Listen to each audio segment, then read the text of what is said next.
So I had an interesting weekend. Um, Go on.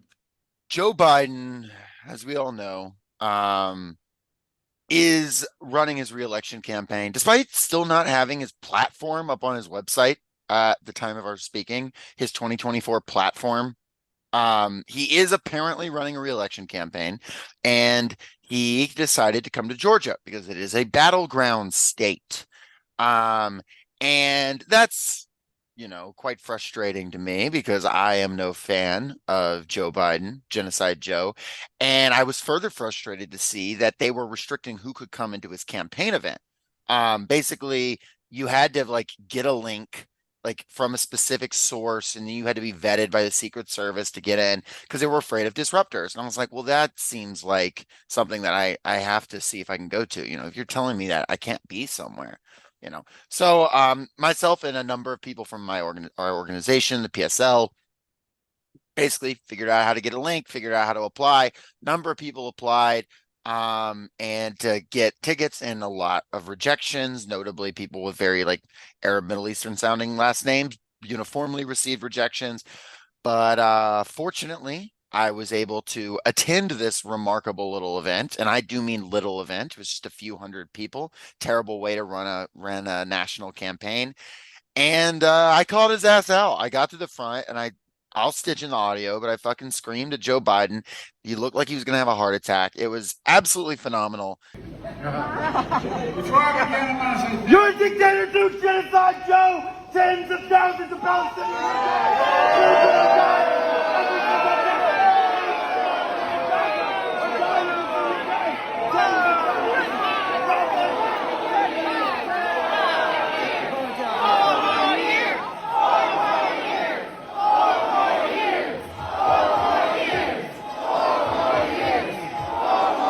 And we will find Joe Biden here, there, anywhere in this country where he goes, anywhere any war criminal goes. We will follow them. We will call them out. They will not have a moment of peace until we free Palestine! Long live Palestine! Free Palestine! And there was a huge protest outside. I mean, it was great. The people coming in and out were very much called out. There was the police didn't know how to handle it. The venue didn't know how to handle it. It was a really, remarkable showing of the fact that even on very short notice, because we only figured out last minute where Joe Biden's going to be, that anywhere in the country he goes, his crimes are going to catch up with him. And this is just the absolute least that could happen to him is that he gets called out. And it's also remarkable to see that, like in that room, basically calling him out for genocide resulted in chance of 4 more years from all these like Democratic Party sycophants, which is crazy. They're essentially these people are indistinguishable from, full on fascists when it comes to foreign policy, but like ultimately, that's what we have to call out. That's what we have to show people. And I also think it's remarkable that on the live stream that was happening on multiple networks of Biden speaking, you can very clearly hear a protester call him out. And I made the joke on Twitter. I was like, if that voice sounds familiar, you might have heard it talking about Dune. But I was very happy to get to do my part, and I'm excited to continue to be part of the movement. And I know Joe Biden's going to get called out wherever he goes. But, figured I'd use this loud voice for something other than talking about like Left Behind or whatever the fuck, and call his ass out. So it was a lot of fun. Yes, yes. Massive shout out to Jacob for repping, not just the podcast, but the movement, right? Repping the majority of people in this country, voters and non-voters, but also the majority of Biden's base in particular, right? Right. All the more perplexing, perhaps, that he's not listening to them when they say ceasefire, right? Repping the movement in the desire, the frankly, quite human desire for an end to the carnage that Biden, perhaps alone among anybody in the world, has the power to stop. Could pick up the phone and stop it if he wanted to. He doesn't. And so we need to call him out, as Jacob said. him, his allies, his operatives, wherever they go, the people of Gaza cannot hide from the bombs. The people of, this country cannot hide from the cops that are trained by the Israeli Defense Forces, Israeli occupying forces, really. So, you know what? Neither should the people pulling their strings, namely the American ruling class, especially Biden. Yep. And what you said about Biden just looking wretched He looks in bad. He looks yeah. real bad. And he's almost as tall as you are. He's got a couple inches on him, but he's 6 foot. But like he's compared to you, he is built like a sack of toothpicks. Well, the thing is, Jill, like his wife, was like leading him out. He forgot the mayor of Atlanta's name. It was a very like it wasn't good. Like he looks deeply unhealthy. Um and he just has this pallor. It's a very They're calling me Genocide Joe. It reminds me of my childhood with Apartheid Annie and Famine Frankie. We used to live on the street and point at the other kids like those guys shouldn't eat today. We got to throw rocks at them. back in 19 clickety clack. Um it really is wild to see this just guy get trotted out there. And it's and I mean literally just and everyone in that room pretending he is something he is just so clearly not. It brings back And the speeches memories from go ahead. you remember Hillary Clinton getting like frog marched out of places. Oh yeah. Oh yeah. You also have like other people speaking, Raphael Warnock, John Ossoff, just saying these these bullshit platitudes, like literally, this is the most important election of our lifetime, and vote your ass off, and this shit, like this empty shit that is in talking about like how great Biden has been for small businesses and like some stuff and like just touting stuff that is completely immaterial, saying he stands up for women's rights to choose or whatever, and like and it's Unless those women so are in Gaza giving birth without anesthetic in the dirt. or unless those women are in the like half the country where they don't have the right to choose now, you know Right. what I mean? And Precisely. growing every day. So really just remarkable, very difficult to sit through that event, but it's also a sign of things to come. No presidency, no administration, no government can really stand this type of like popular hatred from the people. At this point, the Biden administration said there will be no outreach on college campuses. I mean, really just like that, like Biden and That's Kamala will normal, not be going right? That's there. totally normal. Yeah, exactly. So Just they are ceding ground, and we hiding will from the new kick crop of voters. exactly. So that's the situation. So just wanted to share that with people, and it has nothing to do with our episode. But last thing I want to say is shout out to the haters on Twitter. A lot of really cool liberals have decided to send DMs to the Socialist Shelf account. I've been informed that I need to get laid several times. I'll let my husband know. I've been informed that I need to touch grass. One person said to go outside. I'm not really sure how they thought I got there. And then a lot of, you think Biden has any influence in Gaza? And the answer to that is yes, I actually think he does. And if I have Yes. to explain that to you, Bust out a Ouija yeah, board and talk come to on. Ronald Reagan. Ask him what he said to Menachem Begin in the 1980s. Like, I tell you what, liberals who are listening to this right now with hate in their hearts, the next time you feel compelled to go to one of these events and chant 4 more years at accusations of genocide, and at the very and at very true statements that this man has the blood of tens of thousands of children on his hands, why don't you stay home and devote that energy to a good book? Socialist shelf.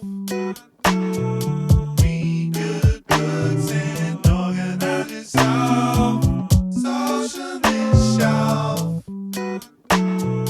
Read good books and organize yourself.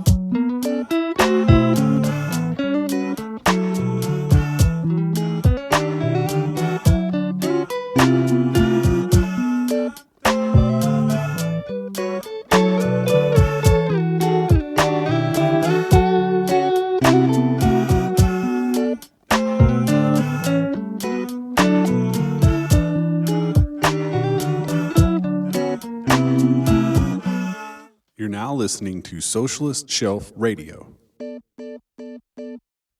Welcome, one and all, friends old and friends new, to the Socialist Shelf. I am Lenore, as always, and I am joined, as always, by my co-host. Jacob, and we are the podcast about good fiction and changing the world through organization, And talking occasionally about yelling at the books. presidents. God, occasionally, or yelling at really bad authors, like yelling at Ben Shapiro or like Tim LaHaye, like just or sometimes Bill Clinton himself. Scroll back the feed if you're interested in that one. See, that was Um, practice.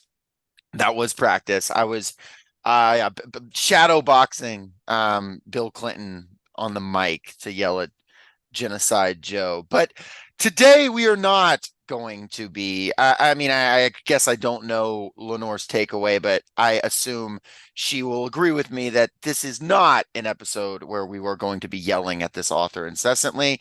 This is the book of Form and Emptiness by Ruth Ozeki. Yes, yes. And my takeaway is indeed positive. It's a book about form, and it's a book about emptiness. Is it Anyway, really? that's our show. Yeah. So, did you prefer the form or the emptiness? Well, I kind of go back and forth because I read this over a period of several days. Your mood you kind of changes. I'm recently on HRT, so that's changing things. Mm, Um, you know, I go back and forth. But, back in form. aha. Hmm. Back in emptiness. No, no. It's a great. Just emptiness in my heart right now. Right? Had you heard of Ruth Ozeki or read anything by her? No, and I wanted you to see about unpacking this a little bit because you were the one who suggested this book to me and were like, Lenore, you got to read this. This book is insane. And I read this and I'm like, okay, this is not what I think of when I think of the word insane, but it's certainly what I think of when I think of unconventional, right? Right. It's unlike anything I've ever read before, certainly, in no small part because a great deal of it is in second person, addressing the reader directly, you as opposed to the perspective of the protagonist or some omniscient, thing or other. So, how did you stumble across this book and Ruth Ozeki in general? The year was 2021. I was in Savannah. Was it? Yes. Wait 1 second. Let me double check. 2021 was right. That's the year I got married, right? Yes. Gosh, I'm terrible. 2021 is the year I got married, and I went to Savannah, Georgia on a honeymoon, very brief honeymoon. There's a bookshop there. I cannot remember the name of it, but it's full of cats, which is cool. Um, and I was just like getting some books, and I saw on the shelf Book of Form of Emptiness, signed copy, which I do. I have a signed copy of it. And I had like been interested in Buddhism like at for like a year or so preceding that. I say that like I'm not still like interested in it, but at the time I was like wondering like should I like pursue that like religiously or whatever. I ended up not, but um I was like, oh, that seems like a Buddhist thing, a Buddhist book. And I was like, okay, cool. And then I grabbed it. I'm like, that's and it would have Buddhist elements, but when reading it, I was like the summary, I was like, this does not sound like that. But like, you know what? I grabbed the book, it kind of spoke to me. So let's do it. Very much like something out of the book itself, honestly. The book kind of grabbing you for unrelated reason. I read it like pretty quickly, and I when I say it's insane, I don't mean, insane and like some kind of rip roaring crazy off the wall whatever, but just like the stuff that's in here, like this story of grief, but then there's a boy who's hearing things speak, and Mhm. then you've got a character that's the mentor that I can only assume is based on Zizek. Like I have to assume is literally based on him. His name is Um, literally Slavo, yeah. yeah, you have a anarchist anarchist GF with a non-binary ferret. You've got the election of Donald Trump going on. You've got like just these different like really bizarre strings, and it works. I mean, like I've got my criticisms of it, but it really works, and it's really heartfelt, and it's really emotional, and it like manages to loop in Buddhism and Mary Kondo and like fucking like all this different stuff. Um, and I was like really, and I had like read it 2 years ago or almost 3 years ago now, and I was like, I'm gonna see about this book again. And so this is my second read, and I think it was a good call, especially for this podcast. And it certainly is a book that lends itself to rereadings, and Mhm. it really only dawned on me toward the end, right? That, oh, there's this particular leitmotif. There's a better word for it, but I'll think of it. There's a particular leitmotif recurring throughout the events of the book here. There's imagery here that gets reused, that takes on a certain different cast once you look back and knowing that now what you didn't know then. It's fascinating to me. And why don't we delve into the author? Ruth Ozeki. Yes, yes, yes. So right off the bat, her legal name is Ruth Diana Lonsbury. Ozeki is a pen name, and this is kind of the only reason I really bring this up is it's kind of unhinged. Is her former boyfriend's last name, Ozeki. Oh, She decided that it represented her ethnic heritage better, and presumably something to do with the boyfriend that she's not going to talk about. So she kept her ex-boyfriend's last name as her pen name, which odd, right? I found that I don't know what that says exactly. I understand wanting to have a last name that reflects her ethnic heritage more in her writing, but it is like mhm. so strange that she chose her ex-boyfriend's last name. And I couldn't find really much anymore about that. But like right at the top, um, I wouldn't call her like a weird little guy, but like it's another one of those things where it's like authors just have these fun little quirks that I'm like, that Yes, you're just like you're just like a type of person. You know what I mean? An interesting exactly. type of person. Exactly. Yeah, no, it's an idiosyncrasy, right? A Yeah. benign idiosyncrasy that I mean, listeners, think back to all the exes that y'all have, right? Is there a single one whose name you would take? Who any aspect of them you want to carry around in your life forever? Of course, not everybody parts on non-amicable grounds, right? On hostile grounds, I should say, but it's something that I wasn't aware was done. Yeah, it happens, but like not legally, just in as a writer, which is who knows. Um, she was born in 1956 in New Haven, Connecticut. She is Japanese American. Daughter of academics, one linguist and one anthropologist. So grew up in a very academic home. And she got to be into academia herself, double majored at I believe Smith College, English and Japanese studies.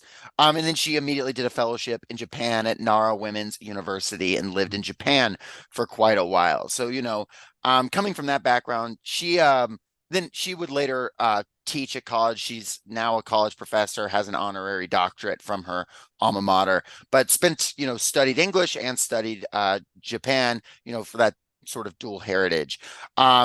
Till 1985, she taught English in Japan and helped found an English school in Kyoto. But then sort of the idea of like creativity started calling out to her. The idea As it of being, does. creation. So at age 29, she moves to New York City to work on low budget horror films, which I knew Lenore would probably appreciate. Um, Okay. including Robot Holocaust. Now, if you've heard of Robot Holocaust, it's probably because you watched the original Mystery Science Theater run, because it is Hmm. one of their featured shows. And then she worked in Japanese film and on PBS as well, which she did to the 90s. She worked on a lot of like horror films that got like almost no recognition, or just like very barely little, a lot of like I wouldn't even call them cult classics, but like there were like 10 people on the internet who fucking love them. Like really, really niche classics to like a certain group of people. And then Hmm. she did some worked on PBS shows. She did like a brief documentary style show about like returning her grandmother's ashes to Japan or whatever. That was like a very brief show with I think PBS, or PBS did the syndication. Just like kind of just did work where she could. Um, in 1998, she writes My Year of Meats, which is about working in Japanese TV and the difference in cultures. This is her first novel. Hmm. Um, and in 2003, she will write All Over Creation, which is a book about rebellious environmental activist potato farmers. So Intriguing. in the between these two books, the first one you've got this sort of the dual culture situation, and the second one you've got a sort of politically conscious environmentalism, both of which themes will recur, of course, in the Book of Form and Emptiness. Around this time, she goes back to Smith College to teach humanities and will get an honorary doctorate in, I think, 2006. In 2010, she is ordained as a Zen Buddhist, like as a A not as a priest? monk, as a priest, yeah, a Zen Buddhist priest. And starts and edits the magazine Everyday Zen, which she is still involved in. Zen Buddhism is very important to Ozeki. It's a big part of her culture, just, obviously being passed on to her from her parents, but also in her writing. She says she needs meditation to even focus on writing. And a great interview with Ezra Klein. Got issues with his politics, but he's a hell of an interviewer, and he talks to her Hmm. about how Zen incorporates with the writing practice, and how she feels like this idea of like it's a very common thing in Zen and like Buddhism in general to have meditation doesn't just have to be sitting there saying it can be like chopping wood, it can be something that is repetitive or even something that's creative, but that you do it mindfully and you exist in the moment, and you are fully aware of yourself and yourself's interconnection with all things. And she feels like writing in a lot of ways can be very much like that. So And I found indeed, that this is what this interesting. book is all about. 100%. 2013, she writes A Tale for a Time of Being, which she gets some commercial success with. It's about a 16-year-old Japanese American girl reading the diary of an 11-year-old who survived the 2011 tsunami in Japan, which will, of course, also be important in this book. Um, then 2016, she writes a very interesting work called The Face, A Time of Code, which is she stared at her own face in a mirror for hours and hours. And every time she had a thought, she wrote it down and then she turned it into like a longer nonfiction piece. Um, and then finally, the Book of Form and Emptiness, 2021. It was by far to date her most successful work. It won the 2022 Women's Prize for Fiction, and the death of Ozeki's father in the late 2010s inspired it. She actually said for a year after his death, she literally would hear him speaking audibly to her. She said it was not a voice in her head. She heard it, described it over her shoulder, back and to the right is where it came from, which is very Hmm. notable that she would hear it. And she said it was not like always scary, it wasn't whatever. She said after time it went away. Um, Notably, and this surprised me, the book actually got quite mixed reviews. It was not a universally praised book. It was called kind of preachy by a number of people. Some people found it to be, Really? yeah, there was a number of people who found it preachy. There was a number of people who found it certain. There was a review I read from not New York Times, they liked it, but I think maybe the New Yorker that said that like found it to be convoluted and like self-obsessed and like a kind of masturbatory. Um, Leading to a tweet you might have seen that I said I think books that are preachy can be good if the sermon is good. Yes. Because like I wouldn't deny that this book has messages to get across to you. I would ask what book doesn't, and I find something to be preachy personally when it's like condescending, when it's frustrating, when it's not actually coming from a place of making a real point. Where I think that there's nothing wrong with a book like making points. I would challenge and ask what you read books for.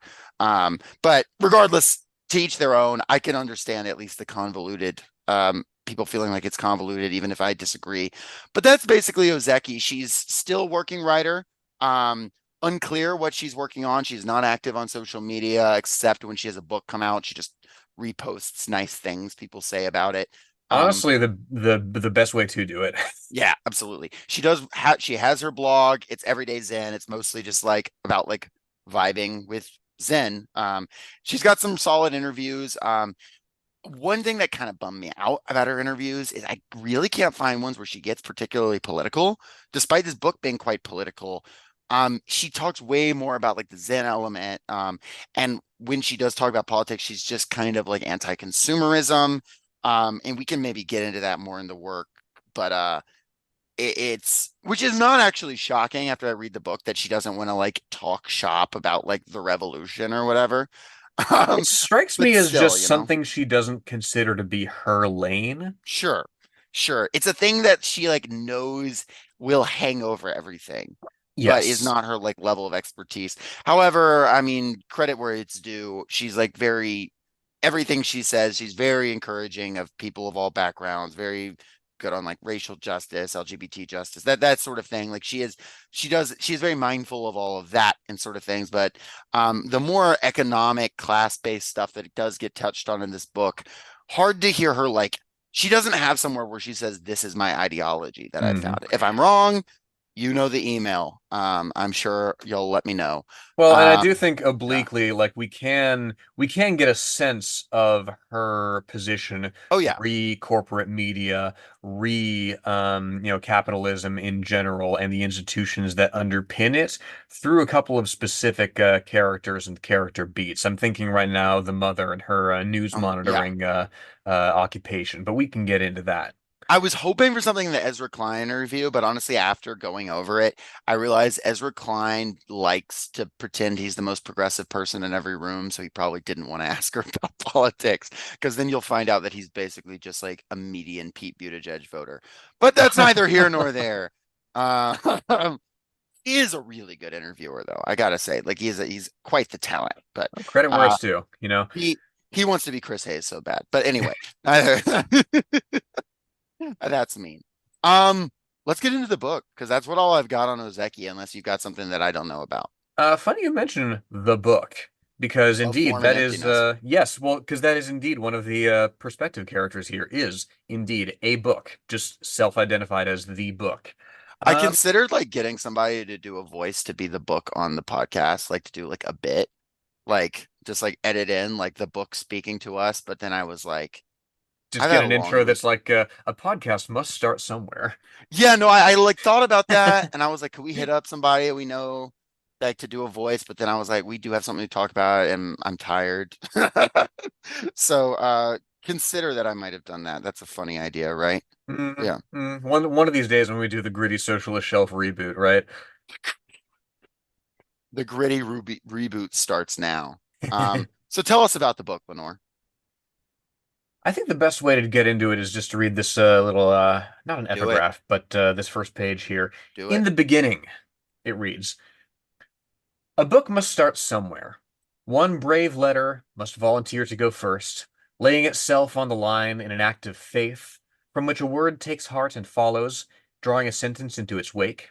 From there, a paragraph amasses, and soon a page, and the book is on its way, finding a voice, calling itself into being. A book must start somewhere.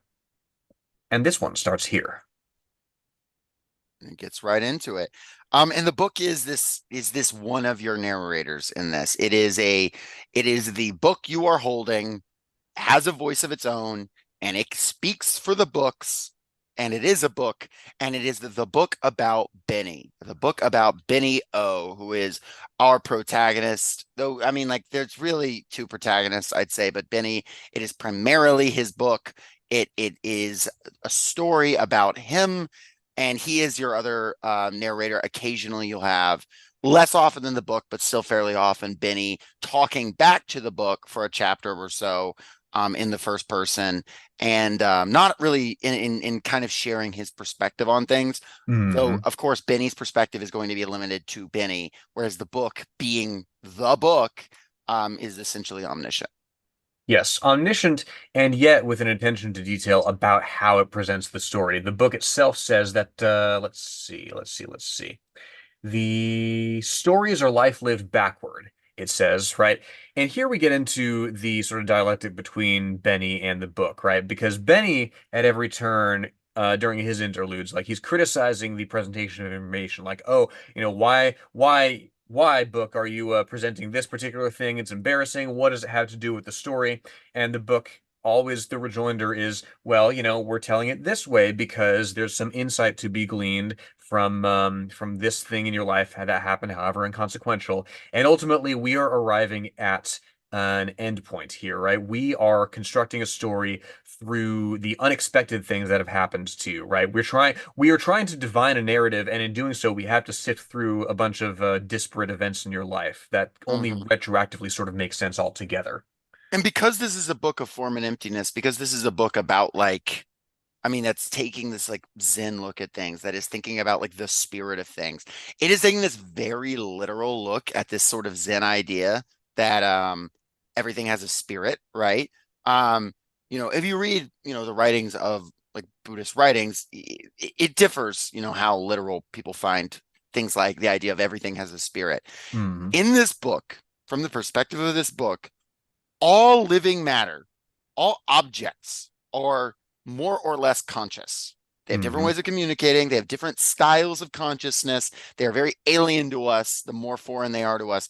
But all matter has a literal spirit. If I pick up the book, it has a voice, it has an opinion on me, right? Yes. And it says, even in this introduction, and it's talking about the voices, um, talking about them telling you to be polite. And it says, it's really not important not to get upset, because then the voices will get the upper hand and take over your mind.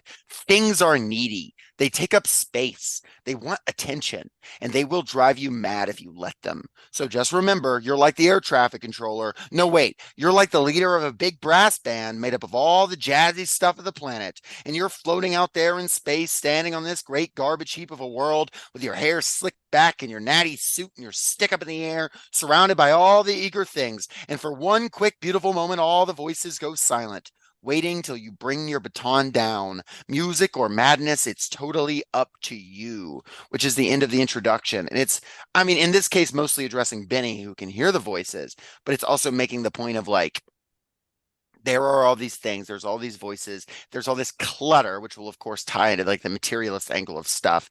And you are sort of sitting astride all of this as a human person with agency.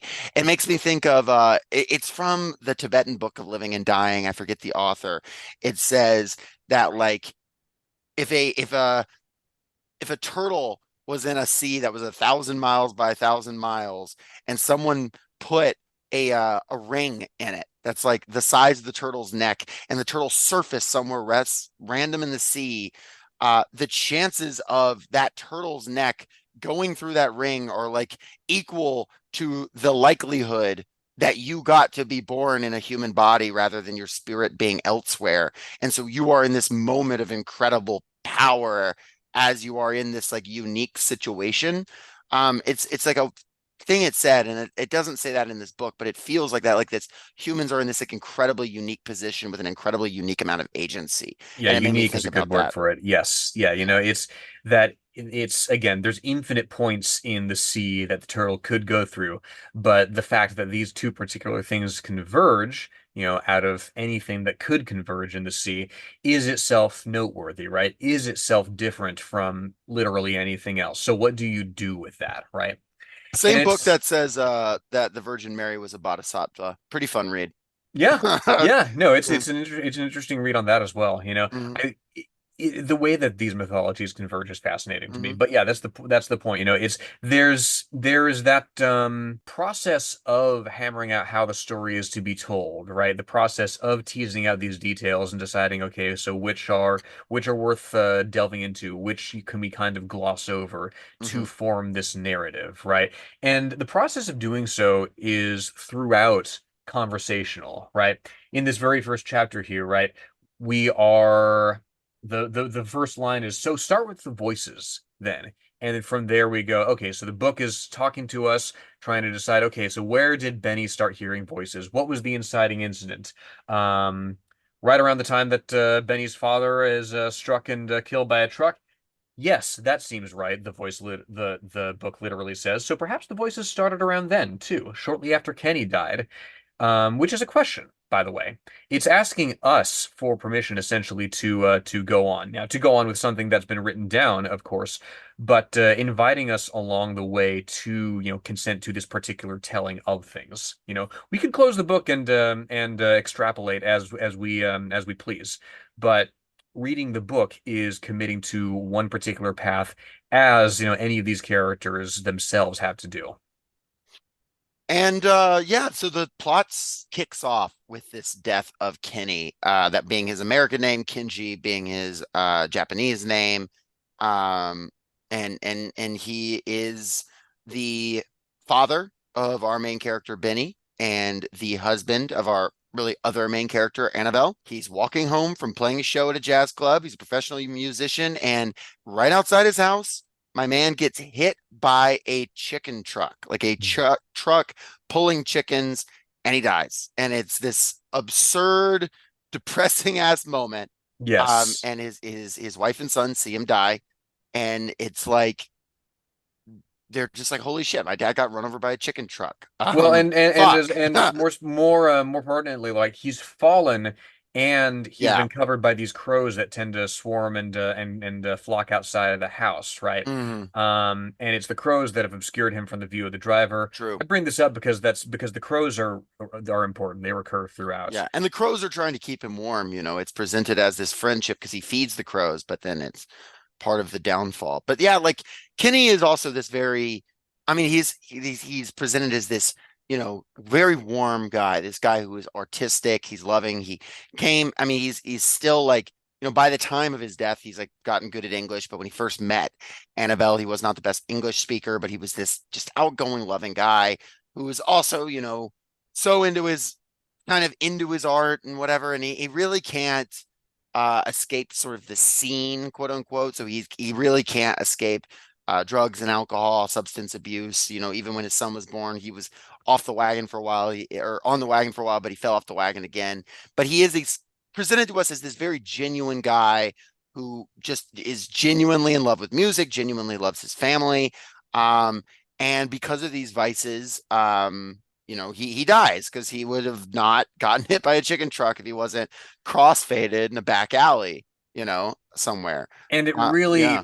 really it is wrenching to hear even so early in the book when you hear about this happening, right? And only more so as you marinate in what he meant to the family as you go through the book, right? As we have these recollections about his moments with Annabelle and with Benji and those memories that they made, right? There's all these what Ruth Ozeki is really gifted at is capturing these tiny details that stick in your mind that seem inconsequential until the moment where you're kind of dissociating and one of them just hits you out of nowhere, right? And it triggers this whole wave of memory and emotion. I'm thinking right now of the intersections between a native Japanese speaker and a native English speaker, and where linguistically they kind of find a fun middle ground, right? Hmm.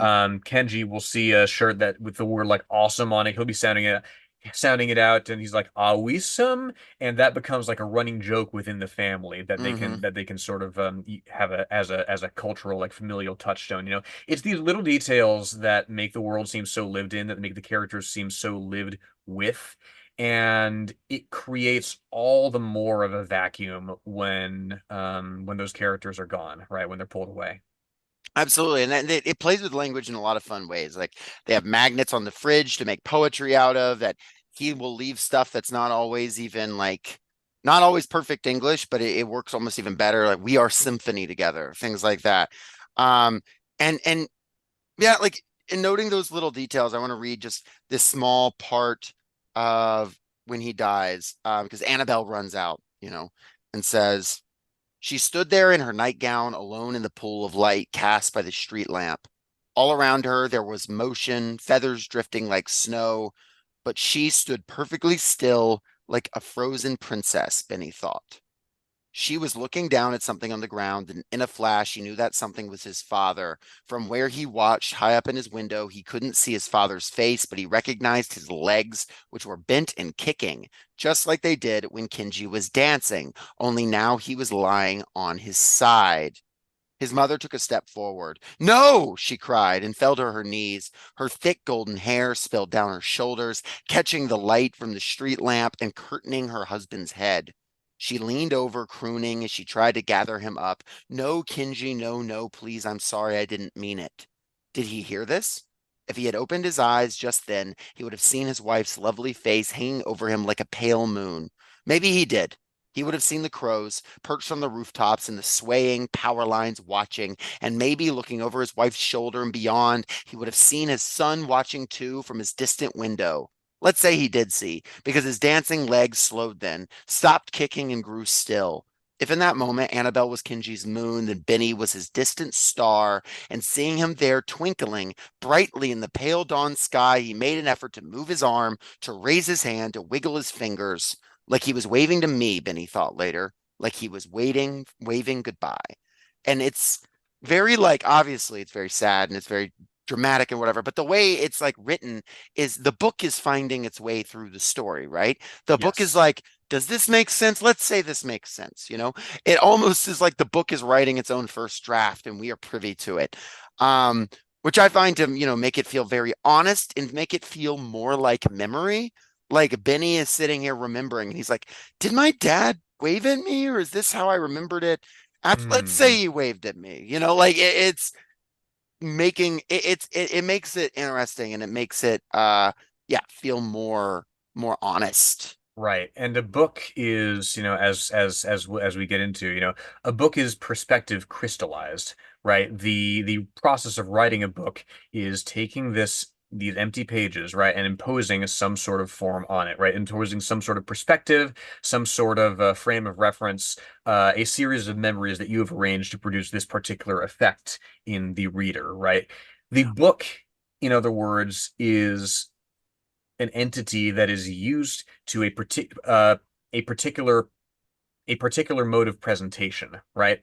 Without necessarily knowing what it is to experience the human world, right? To experience smells, sights, sounds, the senses as we do. A book has this information at its fingertips, and its job, its purpose is to collate them into a story, right? Into a narrative.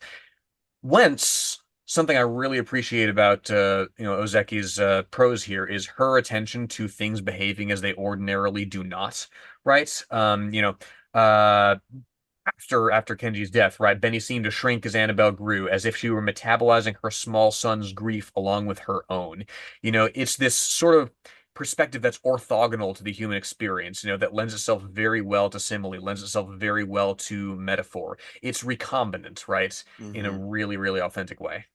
I also find like, yeah, it's after Kenny slash Kenji's death. Once again, that's those are both correct because it's his Americanized name.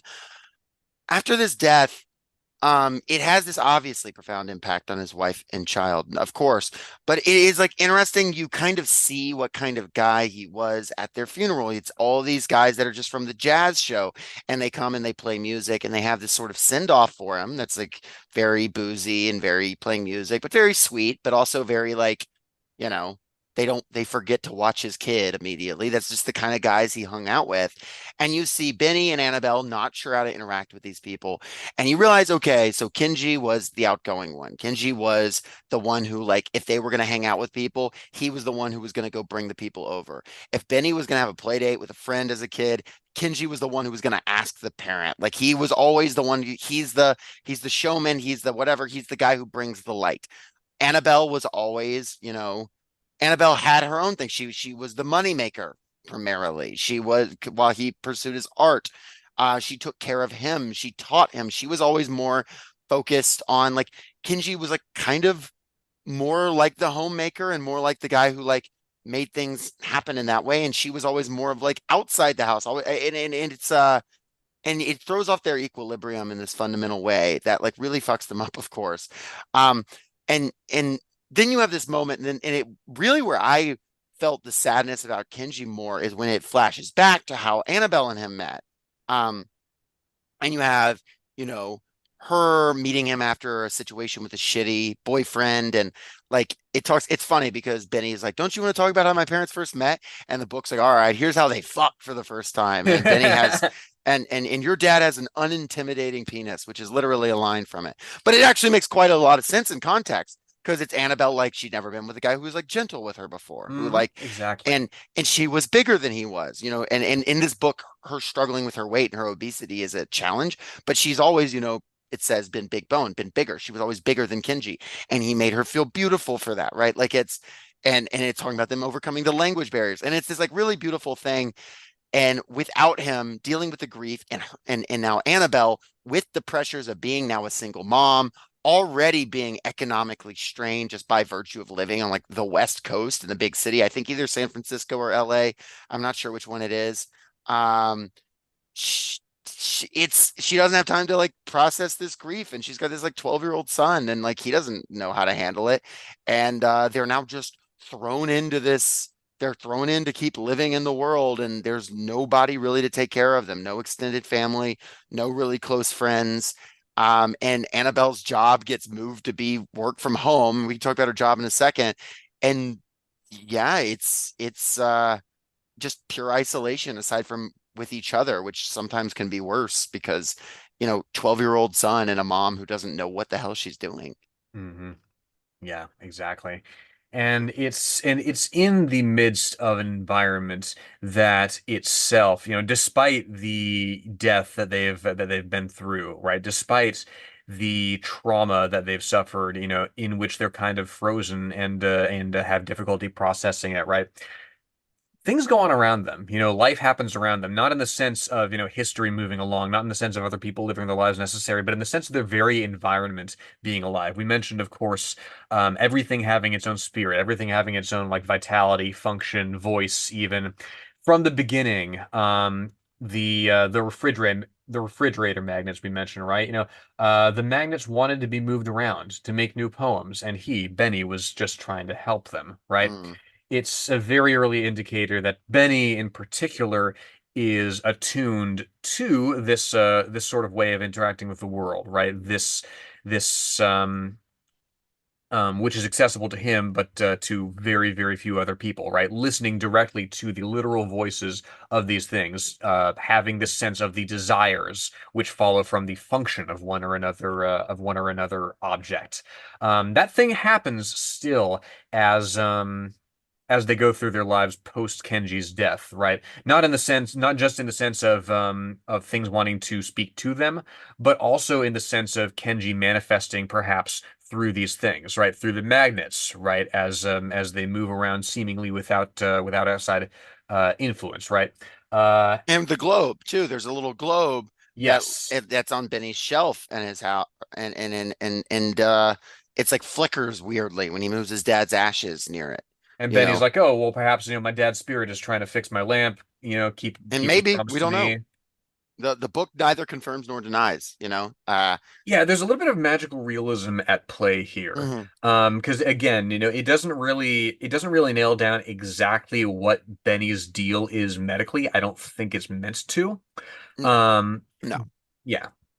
But the we're doctor thinks he's schizoaffective, and it's like, and it kind of is just like, well, whatever they're doing is not working. The book's not like anti-doctor in this sense. It's just the doctor is unable to help Benny's specific thing. It's let treat it like Parable of the Sower, just like accept this is a thing that he can feel. Let's try not too hard to like figure it out. right, right. It's not anti-doctor. There's none of the woo aspect about it, right? It's Hmm. just, look, you have a certain clinical perspective that you approach this from, that in your pursuit of finding something chemical that is at the root of this, perhaps you're willingly blinding yourself to other perspectives. Yes, such as the fact that a book might be talking to him, literally. Who knows? It happens. So yeah, Benny, of course, feeling all these things, hearing all these voices, it's fucking him up. It escalates. At one point, he like gets really like screams and like punches glass a bunch of times in his classroom. And then when it gets really bad is when the scissors in his classroom tell him to stab his teacher, and he stabs himself in the leg instead in the middle Mhm. of class, committing both like, obviously awful, hurt himself, dangerous, and also just like committing social suicide in a situation where he's already this like very awkward kid.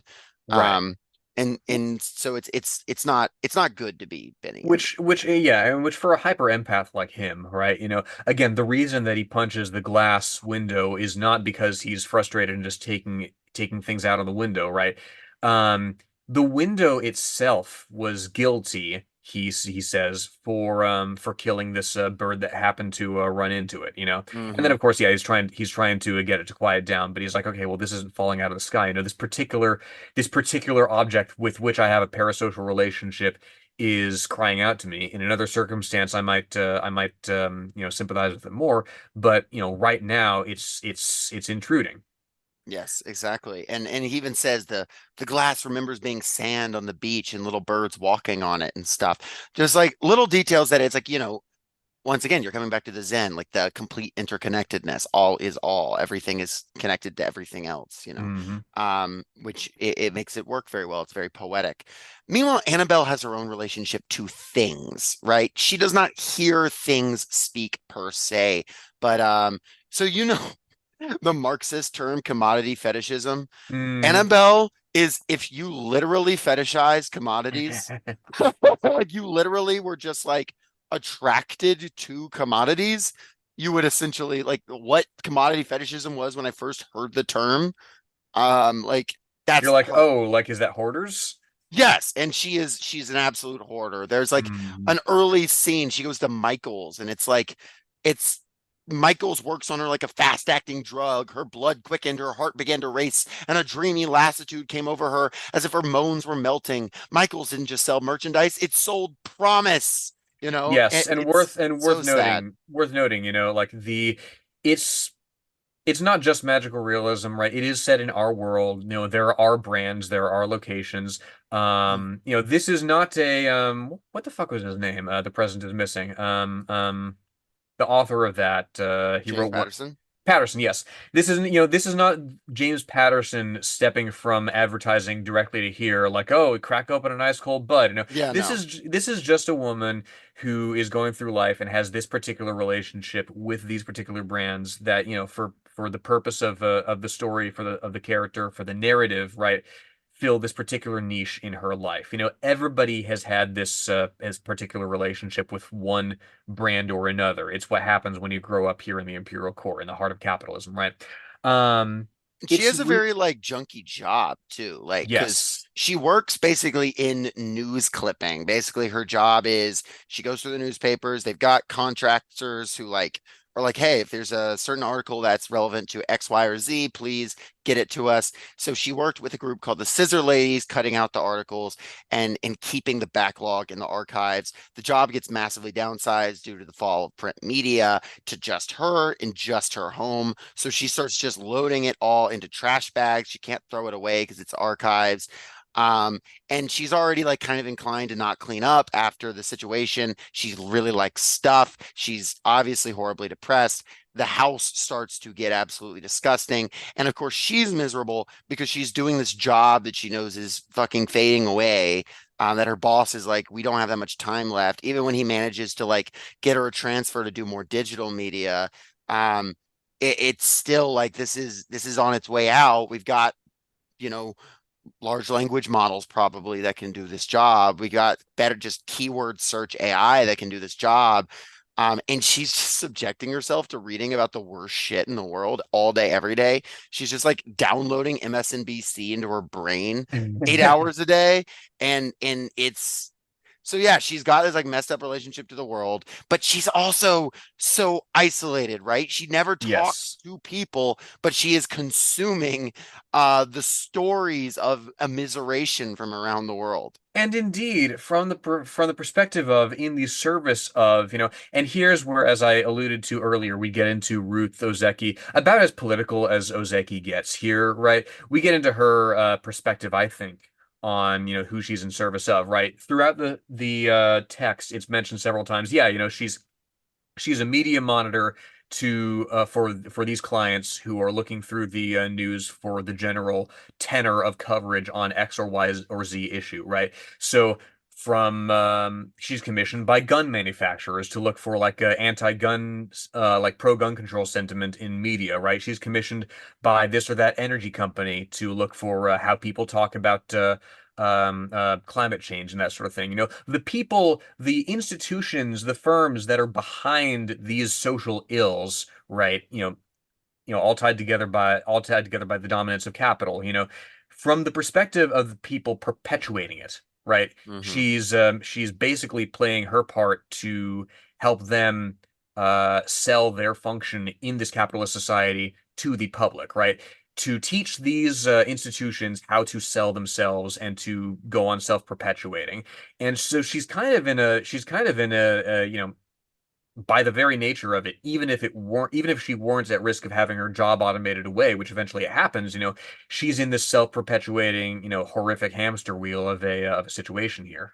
But then a thing summons all its power and leaps into her shopping cart, which it's called Tidy Magic, the Ancient Zen Art of Clearing Your Clutter and Revolutionizing Your Life. According to Ozeki, it was based on Mary Kondo, the sort of does it spark joy, taking Eastern traditions and using it to clean your house, basically. Thanking the items that you're clearing out, like that's straight out of life-changing magic of tidying up. Yes. And basically this is a book about what you think. It's a book that's like doing that. Now the story of the author will kind of get roped in later on, and she is important, but she is like somebody who gave up her life as a not high powered, but somebody with a good office job, gave it up for pursuing higher truths and becoming a monk. And she's selling this book even to try and make money for the monastery and promote Buddhism to like new audiences. And it's and Annabelle reads it very slowly over the course of the book. And I'll talk more about it later because I think it's easier to talk about in context of the visit to America of the author. But that's the thing that's going on. So like the books are influencing Annabelle in that way. But of course, due to the whole scissor incident, and just how everything is going down, my man Benny's got to get institutionalized. They're putting his ass on lockup. They locked my man up in the psych ward for children, which is where he meets the most John Green ass character. And I mean that with all love and also all hatred. This is Alaska. This is Catherine. This is like whatever else. Whatever. This is that cancer girl, whatever her name is. No, actually, I don't remember Fault in Our Stars very well. Is that Catherine? No, that's Abundance of Catherines. Okay, which one is the one where? Which is the one where they Paper Towns is funny because there was a not calling anyone in particular out, but there was once I was on a date in high school and this person did the Paper Towns monologue and acted like they came up with it. What?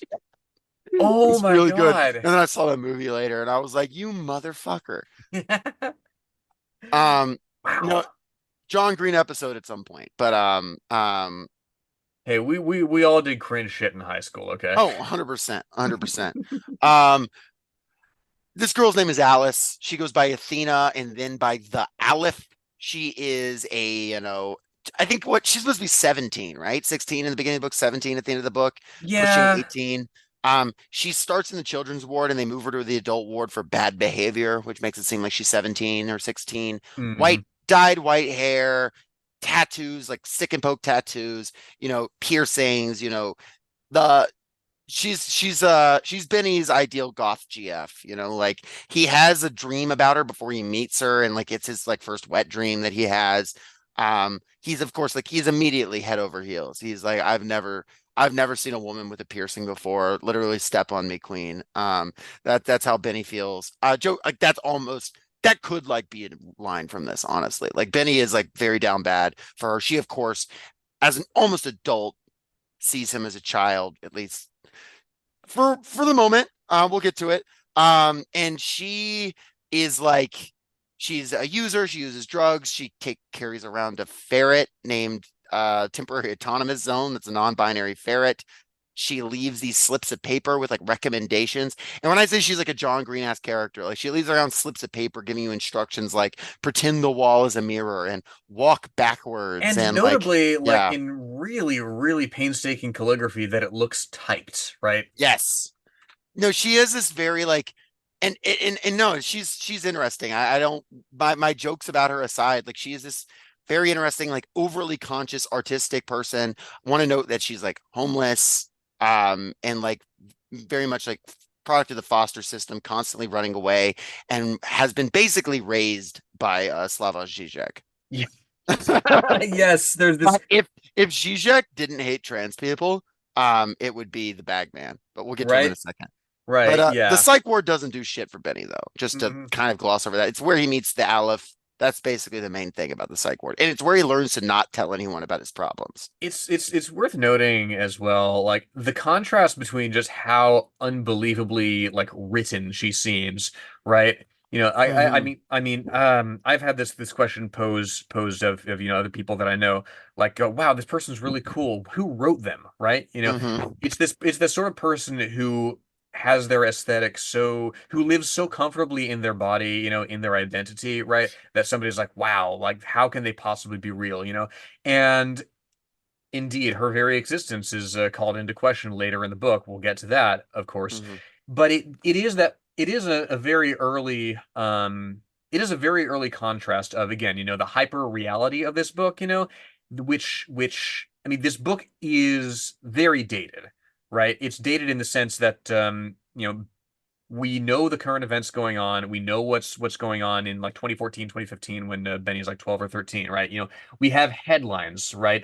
Deadly African virus targets pregnant women, if anybody remembers the hysteria about Zika, right? Police custody death sparks riots in Baltimore. Of course, Freddie Gray with all the passive voice of that headline. You have that hyper reality that look back through the headlines for anybody who recalls, right? Counterposed with this stuff that just seems too too good to be true, just too perfect to be true, Mhm. in a sense, right? And where those things converge and how you sort of develop your sense of reality out of that. And it's worth noting that I think that's allowed to work better, given the fact that you've got lines like, let's say he waved, given that you've got the book as this character who admits it wants to see uh drama and romance and it wants to see interesting things as this sort of string puller in the world. Notably, you have, and this is actually like, well, I'll get to it in a second, but notably, Benny is like, I'm not going fucking back to school after the psych ward. He types up a quick lie, fake doctor's note, tricks his school into thinking he's reinstitutionalized, and he just spends all his time in this gigantic library, um, just reading or whatever. It's where he meets the Aleph again. And while he's there, he's being literally watched over by Ruth Ozeki. Like she's just there.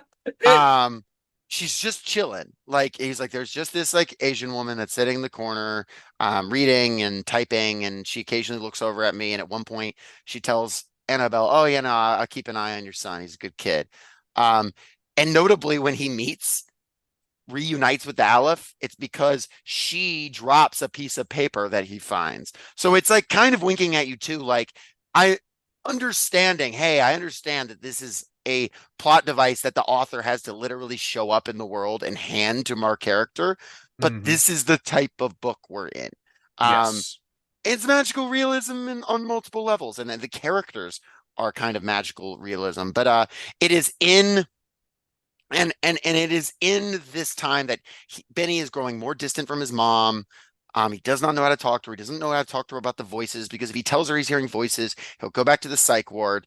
And his mom is getting more and more financially stressed. The house is getting dirtier. She is gaining weight and getting less healthy, more miserable. Do you know what Sh- she reminds me of? well, You ever see Requiem for a Dream, or you read the book by Hubert Selby Jr.? I've actually not, to my shame. So Ellen Burstyn was nominated for an Oscar for this role that she played, which well deserved. She should have fucking won that year. But she plays a mom in the movie who wants to she's invited to appear on this game show that she likes. And so her struggle is, well, I got to fit back in this red Uh, dress from high school, right? So I go on amphetamines, and of course that spirals out of control. And the the journey that she goes on, how this means so much to her, and in a sense, like I can unlock these other parts of my life as well, like she's growing distant from her user son, right? Um, the way that Ellen Burstyn portrays this desperation to regain something that's slipping out of your control as you age, right? That perhaps was never in your control to begin with. I mean, there's a bit when she's giving a monologue where the camera kind of drifts out of focus because like literally the cameraman was crying and kind of lost his focus. wow. And that's what remains in the movie. And of course, she ends up in a catatonic state for the rest of her days. But the first half of her spiral, because this is a happy ending, the first half of her spiral I recognize pretty vividly in Annabelle, because there's that sense of even as she's pursuing, these very self-destructive means, like exposing herself to the worst headlines in the world, assuaging her trauma through hoarding and whatnot, and be like, oh, it's so good to win, even as I fritter my Oh life my away on this. God, it's so good to win. Is this? I'll talk about that scene in a second. That is the saddest Yeah, scene, maybe. somebody who is, who is, gaily whistling a tune as they climb a ladder, as they climb the ladder down into hell. Again, not taking them to task for it, but this divorce between what they're feeling and the direction their life is actually going is real raw. And to be clear, like Annabelle, like super sweet woman, like really good heart, really Yes. genuinely wants what's best for her son in like a very sincere, like to like the point of like she's not projecting on him. She doesn't have like a way she wants him to live. She's not saying he has to be like she doesn't say you're the man of the house now. She's trying to do all the right things. Like she is as sincere as it gets. She's as got as good of a heart as it gets. She genuinely cares. But she just doesn't know what the fuck she's doing. She doesn't know whether to treat him like a grown adult or whether to sing like I'm a little teapot and make him freak the fuck out. Mhm. Um, she doesn't know what to do when her son starts talking to the like to But the that's table. Yeah. the fucking teapot song, right? That's the frame of reference that they have for when life was good between them. Yes. And she's like also like another thing I'll note is like it's the kitchen becomes so cluttered that she's just eating takeout literally every night. She's eating like garbage takeout every night. Like and then she's like getting very little exercise, sitting in this like increasingly tight claustrophobic room. She tries to start projects. There's a one notable project where she tries to get all her husband's shirt to make a memory quilt, and she keeps not doing it. At one point, and this is like a scene that I was like, holy shit. She's like gonna make a memory quilt out of her husband's shirt, but then she just smells the shirt and like gets horny and like masturbates to the smell of her husband's shirt. Mhm. Like, which also, notably Benny's like response to the book, like, bro, you didn't have to tell me that. And he was like, he's like, he says, then again, I did hear her yelling that one time. But like she's just in dire straits. And the snow globe scene is a great one because she's like trying to buy a snow globe that seems cute online. She feels like she deserves it. She's doing her best. And it keeps going up and up on eBay. And like she buys a snow globe, like a shit snow globe for like God. $50. And then she's like, it feels so good to win. And it's just like the most mundane but depressing thing? Yeah, and the whole time, I'm hearing ba-da-dun dun, ba-da-dun Hmm. dun, the fucking Clint Mansell Requiem score. Like it's Yeah. God. I mean, but worth noting, it's all of a piece, right? Her buying the snow globe, her trying to reconnect with her son, even her masturbating, which, that scene I don't think is gratuitous at all. No, no, it's It's not. it's Yeah. the whole time, the conceit of the book, I think this sums it up pretty well. Inside, outside, what is the difference and how can you tell? When a sound enters your body through your ears and merges with your mind, what happens to it? Is it still a sound then, or has it become something else? When you eat a wing, or an egg, or a drumstick, at what point is it no longer a chicken? When you read these words on a page, what happens to them when they become you? Right? Hmm. It's a good time as any, I think, to get into the distinction between made and unmade items in Yeah. our environment, right? Yeah. Ruth basically classes items into two races, right? Naturally occurring, right? Made and or unmade rather, and made. Things that have been hammered into some sort of shape because of human will, and because of the function that they have come to serve in our lives. Lending themselves to particular interpretations, right? You are essentially I mean, it's dialectical, right? You are essentially as our vice president says, you exist in the context of all that which is around you and came before you, right? You didn't just fall out of Hmm. a coconut tree. So true. And that's what's going on. Garbage in, garbage out, essentially. When you surround yourself with junk with horrific information about national tragedies and whatnot, it's going to have a bad impact on your mental health. Hmm. I want to know, you talk about the made and unmade. I just want to read a quote on this. This is from chapter 7. Quote, the distinction Benny makes between the voices, the made and the unmade, both of those being capitalized, is apt. And since he mentioned it, this is a good time to explain. The tensions between manufactured things and things that, for lack of a better word, occur in nature are ancient, as old as language itself. In the beginning, before there was life, when the world of things was the entire world where everything mattered, then life happened. And eventually you people came along with your big, beautiful, bisected brains and clever opposable thumbs. You couldn't help yourself.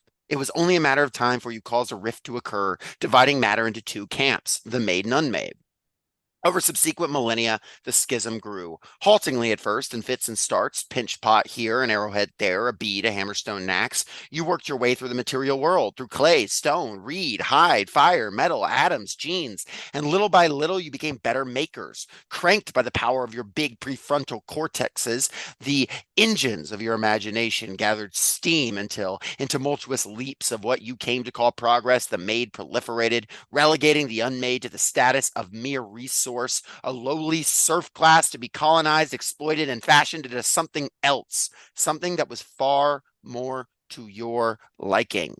And then it says, and then it goes on to talk about how, like, there's the unquenchable desires as you want more expenses or lifespan, you're making big trash heaps. It talks about that, the environmental side of things. Because while it's not an environmentalist book, like it's not about the environment, it is a very environmentally conscious book. Between talk about the clutter, between it talks about the like Fukuyama disaster a few times, but between there's just wildfires as the backdrop to like half this book because it's in California and there's smoke and their eyes are running.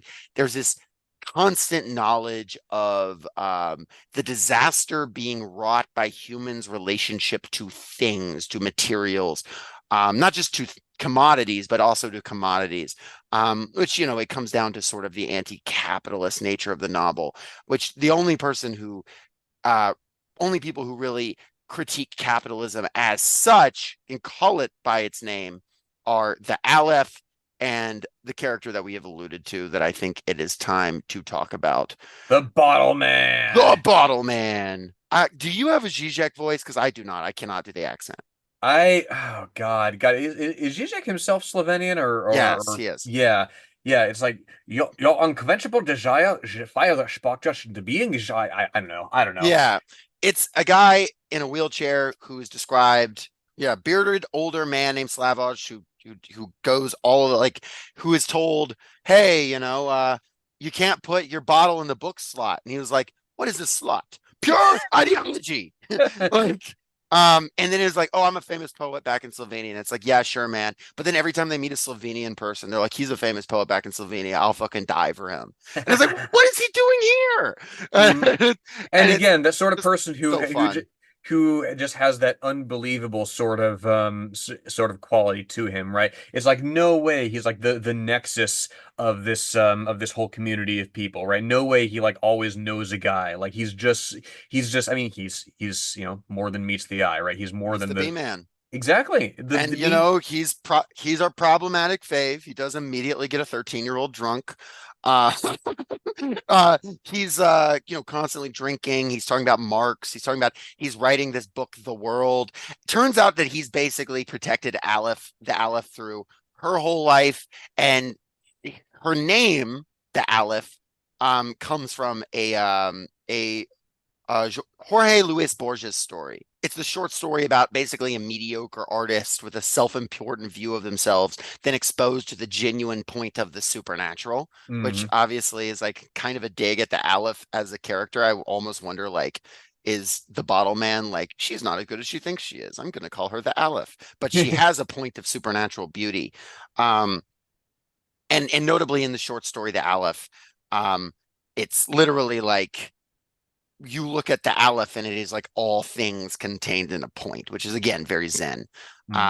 And so this relationship between, and the Bottle Man just is like, tells Benny, oh well, maybe you should become a poet, and at one point encourages Benny to visit the bindery, which is this like old place for binding books, and that's where Benny first like encounters the book as like a spirit that speaks to him. The Bottle Man is occasionally just like, hey, well, you hear voices, that either means you're going to be you might be a poet, you might be a prophet, you might be a revolutionary, so do a little prophecy, do a little poetry, do a little, your country's not ready for a revolution, but do one of the other two. Yeah. just find some sort of voice, right? Whether it's the book or whether it's something else, some sort of totalizing entity that sort of condenses everything that you hear into a single straight line. You're Benny and you speak for the things, basically. Yes. And he does. He's like writing some stuff. And the and it's impossible. Like so much of this book is just these little interactions talking about like little specific things that I think Ozeki just like maybe found interesting on the day. Like a discussion of like Walter Benjamin, the thesis on the philosophy of history. Um, Walter Benjamin, yes, exactly. Like the book and takes pains to point out. talking about the angel of history, which is like a piece of art that the Aleph really likes. Talking about it's got these parts of like talking about the Aleph's like post-gender street gang Hell yeah. of like anarchists who are like the bottle man is our leader, but in a totally like non-hierarchical way. It's like, you know what? If you're 17, you're allowed to do that. If you're like in your 30s and you're still talking like that, we're gonna have to have a conversation. Uh, the bottle man, I feel like the bottle man is a Stalinist. Like, I feel like if you talk to him, he would just be like, Stalin did nothing wrong, hmm actually. he has the total audacity that comes from, being somebody who you wouldn't look twice at, right? hmm Yeah, the interesting thing about him is he's like talking about, and it has to like, this book is published in 2021, but it's written about the 2015, 2014, 2015, 2016. Um, and it's written about the rise of Donald Trump is a backdrop to this book, even though Yes. he is never mentioned by name. And Bottle Man is like, I'm falling too far down my own bits. Is the I'm sorry. Bottom in the room with us? Yeah, I'm falling down my own line of bits here, but Bottle Man is like, yeah, there's this like rising tide of fascism, and fascism rises in the absence of a revolution, and it's necessary. And he's like talking to these young kids, and he's, All of which, you yes, is know, correct analysis. I will interject here and say sure. that, I think, and I haven't read enough literary fiction. Most of what I read is nonfiction, but I haven't read enough like post-Trump literary fiction to really make grand pronouncements about the state of it. But to my mind, this is how you write about the rise of Donald Trump and about the phenomenon of 2016 in a way that doesn't seem preachy, right? In a way that's not this sort of liberal pay into, how cool things used to be. America was okay, was hmm mostly okay despite its faults. Didn't get it right all the time, but all this, that, the other. No, what Ruth Ozeki is going for, quite apart from the political, is the vibe, Yeah. right? What did exist for a great many people, myself included, was the idea that something fundamentally had shifted, that something was wrong, and if you want to do some digging and get to the base of it, there's many ways to do that. Maybe it'll lead you to an even further sort of a spiral like the Russiagate hoax, right? Or hmm maybe it'll lead you to interrogate the roots of the whole capitalist system itself. Nevertheless, there is this genuine distress and this genuine sort of alienation that's gripping society at this time, and this is how it's being navigated by one particular boy and his struggles. And the thing is, from the perspective of the book, right? The book having very little understanding of like geopolitics because it's not that kind of book.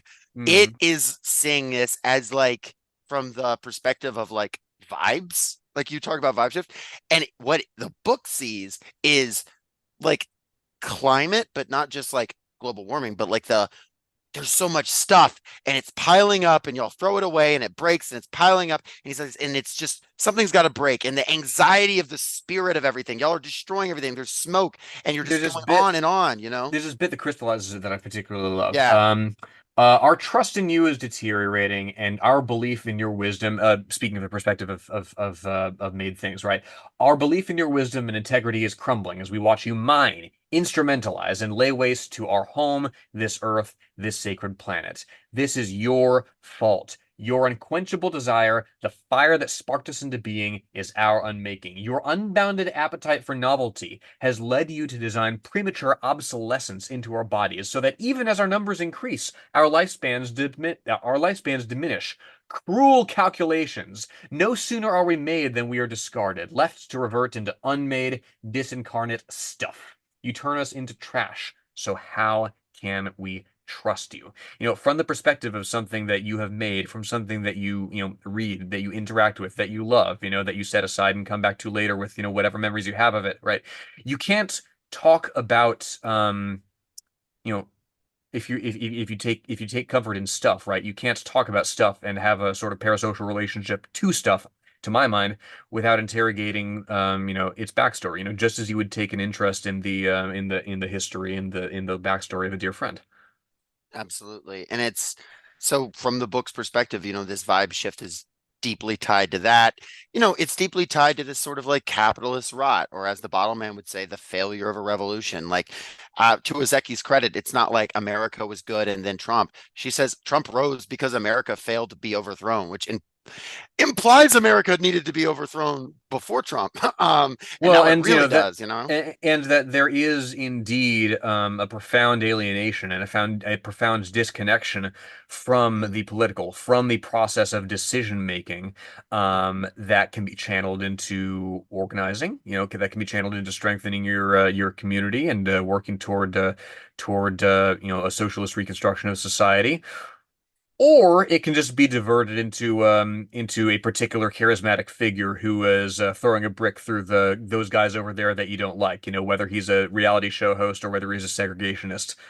Well, there's another option. You could channel it into making really, really freaky snow globes, which is what the Mm. Aleph does, because the Aleph is an artist, as we've said, and I'll try not to get too like making fun of anarchists here, but she's just got such like anarchist vibes. Like I'm deconstructing capitalism with this snow globe that nobody sees.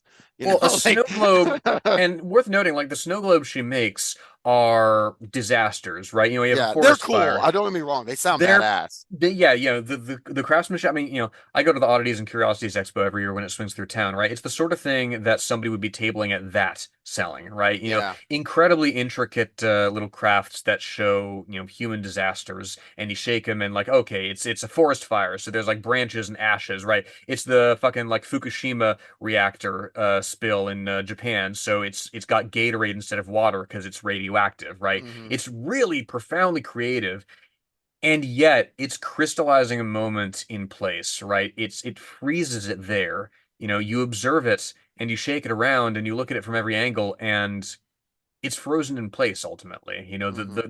There is only so far that dwelling on it and exploring, every possible angle and permutation of it can go. Yes. And so the things move on. Annabella's still trying to take care of herself. Benny is still trying to, keep his brain in check. Eventually, the moment comes where Benny goes into the bindery. He cuts his hand really bad, and Annabelle finds out man has been missing school for like 2 months, like Mm. just not been going to school. At this point, it's like a real chance that she loses custody of him, especially it gets more so later, but like at this point, the school's like, yo, this is a serious problem, truancy, like 2 months. How the fuck did you not know? Her Annabelle raised, landlord's yeah, no good son, yeah, no, while the landlord is in the hospital, right, is basically trying to gentrify the neighborhood, right, hmm, trying to chase his tenant Annabelle out, and so he can flip the house for some private equity concern. hmm. Um, it goes, it's not like a great situation, but they then have, there's kind of an up spiral, a down spiral. Benny and his mom continuing to like just not really know how to interact. His mom just trying her damnedest, having periods where she's like, okay, I'm gonna clean out the house, and she throws some stuff away. And then she'll then Benny will run off and he'll get upset. And there's this whole little mini episode where RIP to a real one, Taz the ferret dies because Bottle Man accidentally lets them out of their cage, and so they like go up to the top of the mountain, to a mountain, and give Taz a sky burial. Um Which yeah, leading it's to one of the it's most uncomfortable scenes in the book. yes, absolutely. It's a really profound moment where again it grows comical. Like it's I feel I feel really keenly and vividly like, the secondhand embarrassment of Benny, because I grew up and as a kid I didn't really get into a whole hell of a lot of trouble. But so I feel very keenly and vividly the secondhand embarrassment of Benny, getting caught skipping school, right? Yeah. Or getting into this or that trouble and then hopping out anyway Mhm. and just doing something else that'll start the cycle again, right? So after he gets caught skipping school, what does he do? He goes off, when he should be in school, like camping with the Bottle Man and the Aleph and whatnot. And it leads to a really profound and really touching scene where they bury her ferret ultimately, which is which is violently intruded upon here and there because the voices that he's hearing at this point have turned like quite intrusive and hostile and mocking. Um, da, da, da, da, da. Yeah, so he and Aleph are ready to give this sky burial to Taz, temporary autonomous zone, the non-binary ferrets. It's so funny. She smiled sadly. The exterminator kept them frozen for me till I got out. What are you gonna do with them? Them being the ferret. Intrusive voice. Gee, how many stupid questions can he ask, dumb fuck? I wanted to build a funeral pyre and cremate them, but there's still a fire ban, so we have to bury them instead. That's better, Benny said. Oh, listen to the expert. Goes on and on and on. The craziest, most out of context line in the entire book. How about you shove that ferret tortilla up your ass, retard boy? Just brutal. Yeah. Yeah. He's just his intrusive thoughts fucking with him, you know? Mm-hmm.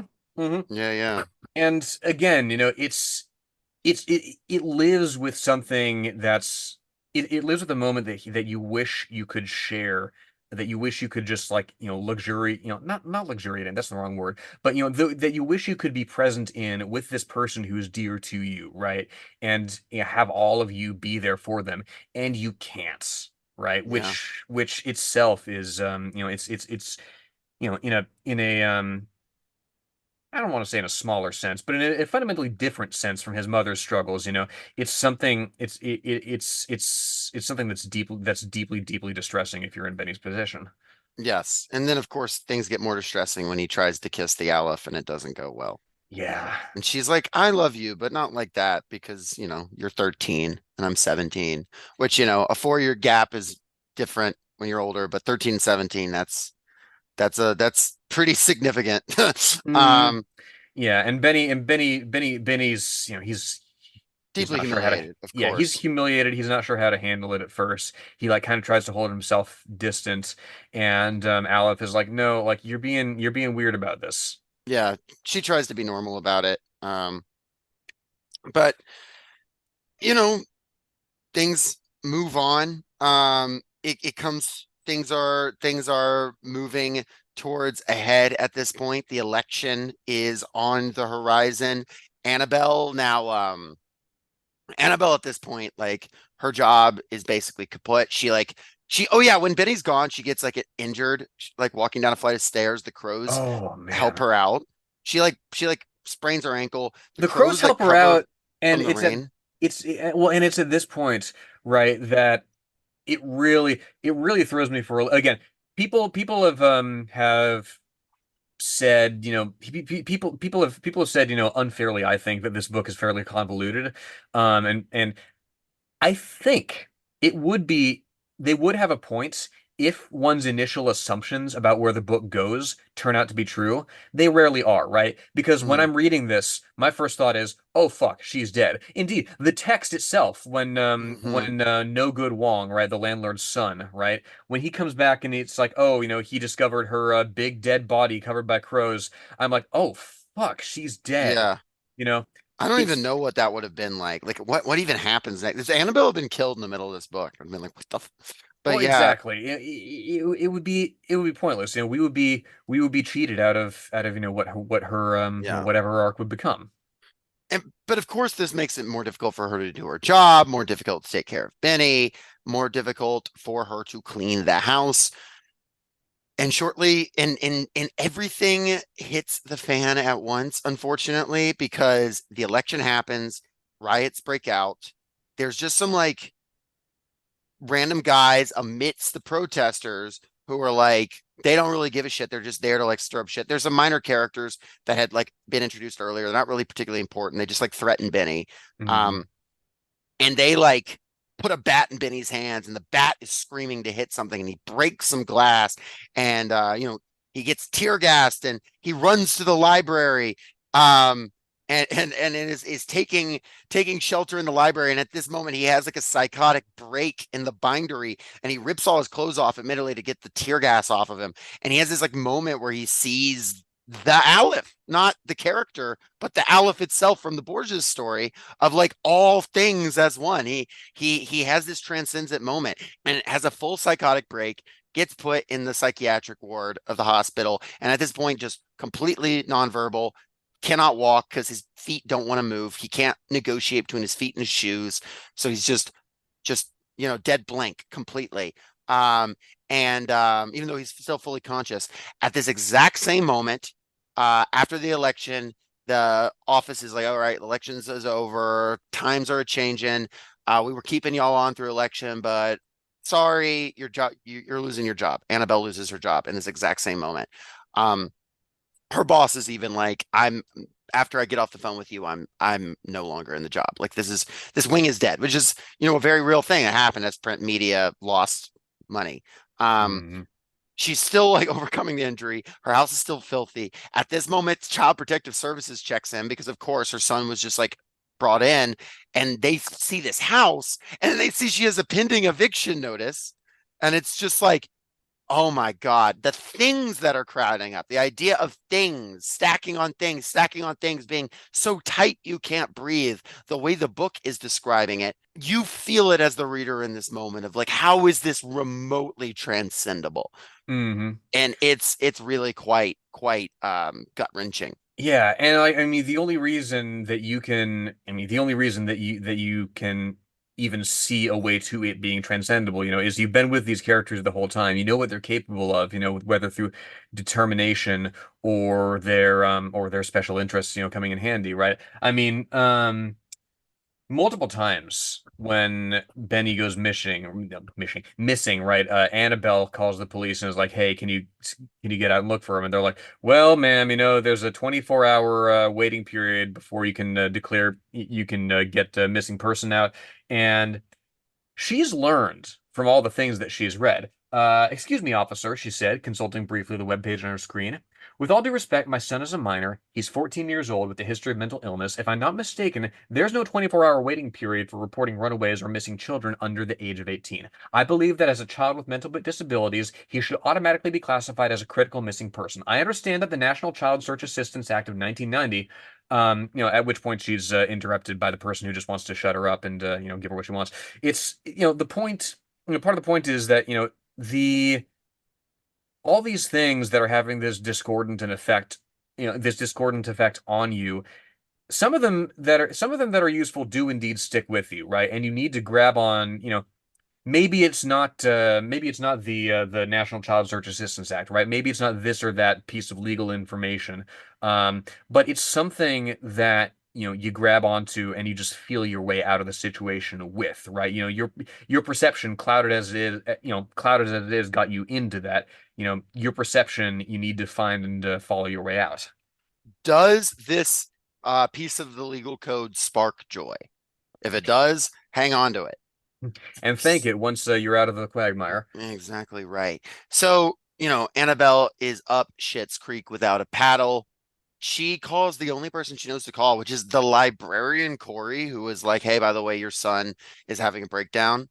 Maybe some people could see this as convoluted. I can see how, because it's the same librarian that read to her son when Well, I mean, he it was a notes that, kid. said she still works there. I think it's, Well, exactly. And again, people do find niches and stick around yeah, for quite a while because they love where they are, because it they would be nice blossom to where do they that. are. Yeah. You bloom where you're planted sometimes. Also, quick throw out that Corey is a lesbian queen Corey. Very quick acknowledgement, or at Let's least pie, I go. suppose. So that's something. One notable thing about Corey, when Trump is elected, she obviously very upset, as all the characters in this novel are. They live in California. They live in the People's Republic of California. I'm kidding, of course. Yeah, but California Democratic supermajority, one yeah, of the they're all worst illnesses presumably problems. libs. Yeah, they're all libs except the bottle man, who's a Stalinist, um, and the anarchist, of course. Um, Corey does not join the protests, and when there's like these white nationalist street thugs, she doesn't say shit to them. And she's like, I would have a couple days ago. I'm not now. I'm whatever.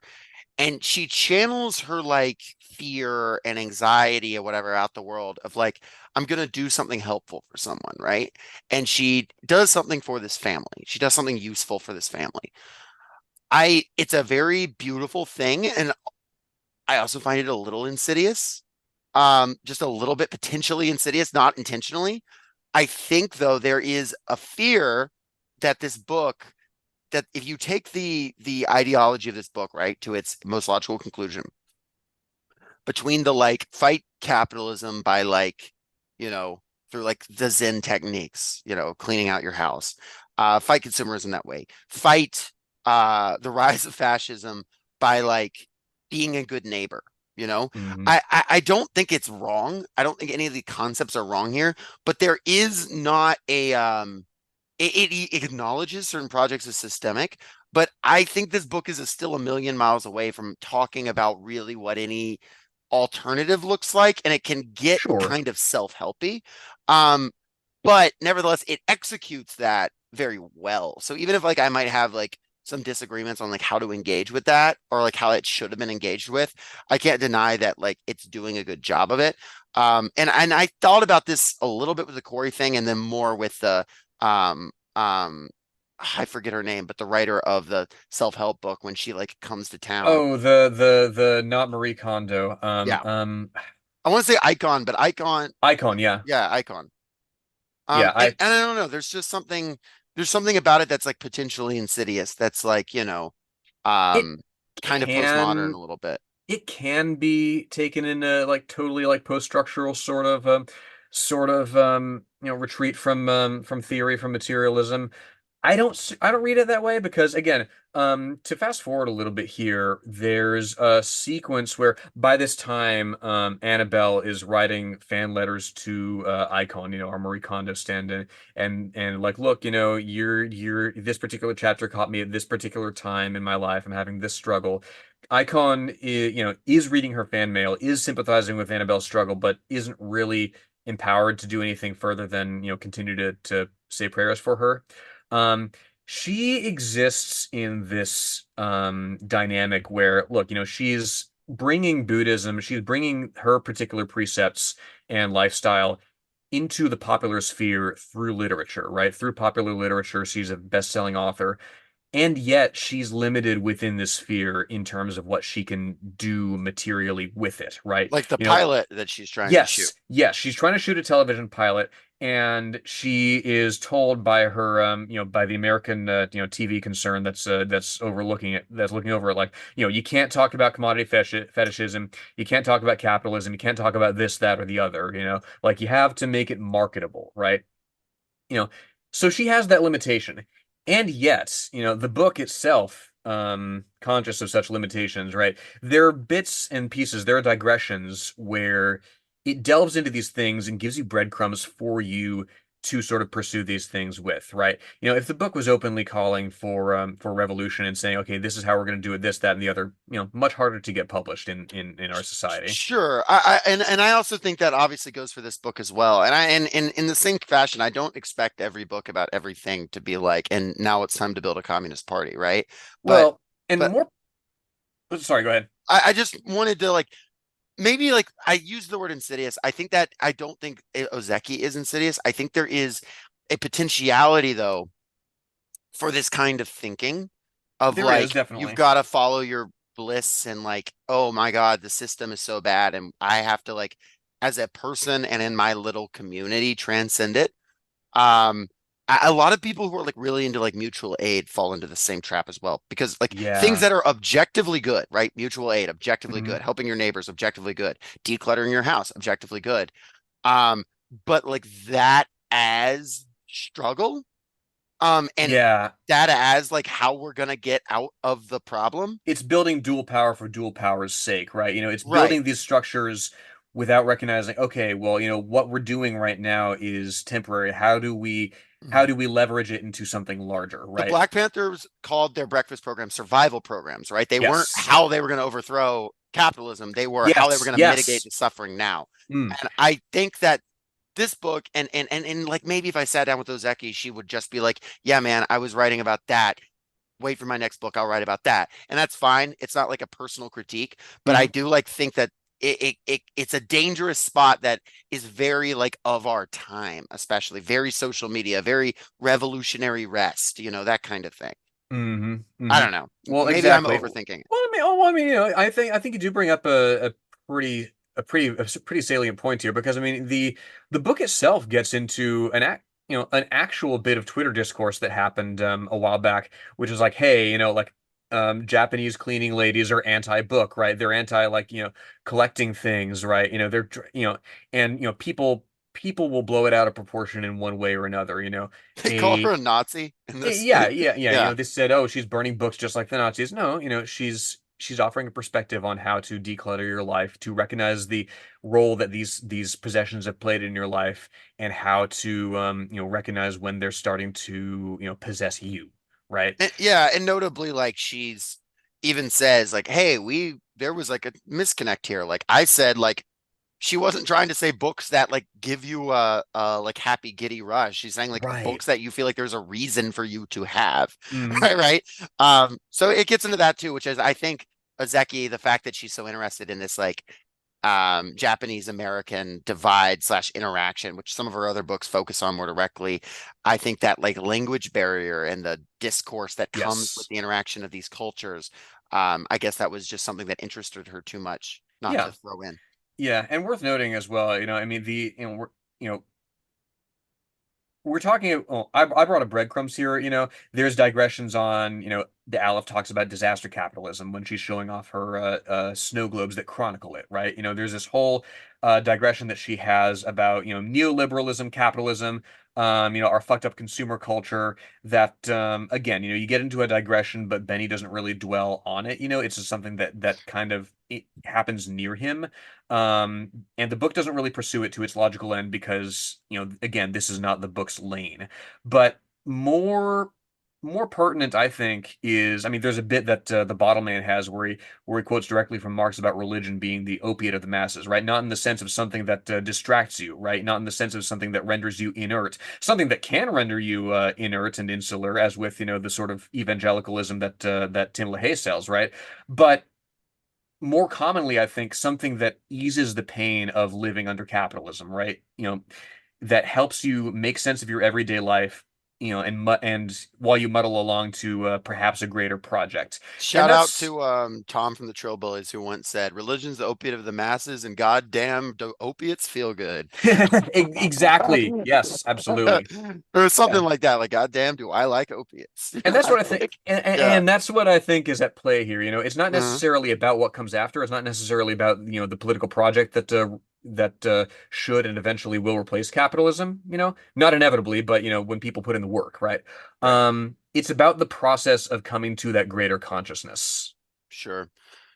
So as the plot kind of wraps up here, you have Corey coming to the rescue along with her gang of misfits from the library, homeless folks, the bottle man, the Which Slovenian janitors. which people Benny's what's the proper word for it? Doctor what's her name? The doctor. Psychiatrist, I don't The know. the yeah, which people Benny's psychiatrist has posited do not exist. And that was the other sort of wham thing for me, right? Like Did you think they were fake for a second? for a second I was like, Yeah. "Wait, what?" And I That was would be thinking fucked. that would be fucked. But then I was like, "Wait a minute, no. Annabelle's literally met this person, right? Yeah, She exactly. actually meets the Aleph before Benny does, right? And again, I think that would be a real like easy way out, for the Hmm. book to take that I'm thankful that Ozeki doesn't take because again, Yeah. it's the myopia of somebody who is looking at this from an entirely medical perspective, from an entirely chemical perspective, right? Who is assuming that well, this person, you know, this person's mental illness makes them totally divorced from reality and everything that he's saying. And It notably, the doesn't. psychiatrist, she also has nothing but the best of intentions, right? Yes. Essentially, aside from like actually, tell me if I'm wrong. I think every character we look inside the head of at any point in this book has good intentions. I'm pretty Yes. sure. Yeah. There's a couple characters that are like the random like street guys who are like force Benny to smoke marijuana. Like, okay, they probably don't have good intentions. But like Right. the characters that we spend any time in their head, no matter what like fucked up things they do, mistakes they make, they are like trying their ass off, like they are trying hard. This Even doctor is just wrong about some even things. even no good Wong, Yeah, right? The yeah. landlord, the landlord's shitty son who's trying to gentrify the area and make a buck off of people's housing, right? He comes home and he's like, "Oh shit, like she's dead. I have to do something." Mhm. And even in that situation, like, we want to like interrogate that. Like he thinks his mom, he's right. He's like, your mom, you're old. You need money. You're probably losing money on property taxes right now, Hmm. not raised this family's rent in like a decade. And you live in and to be clear, this landlord, quote unquote, I mean, like it's a duplex. She lives on one side, they live on the other side. Right. She doesn't own a line of whatever.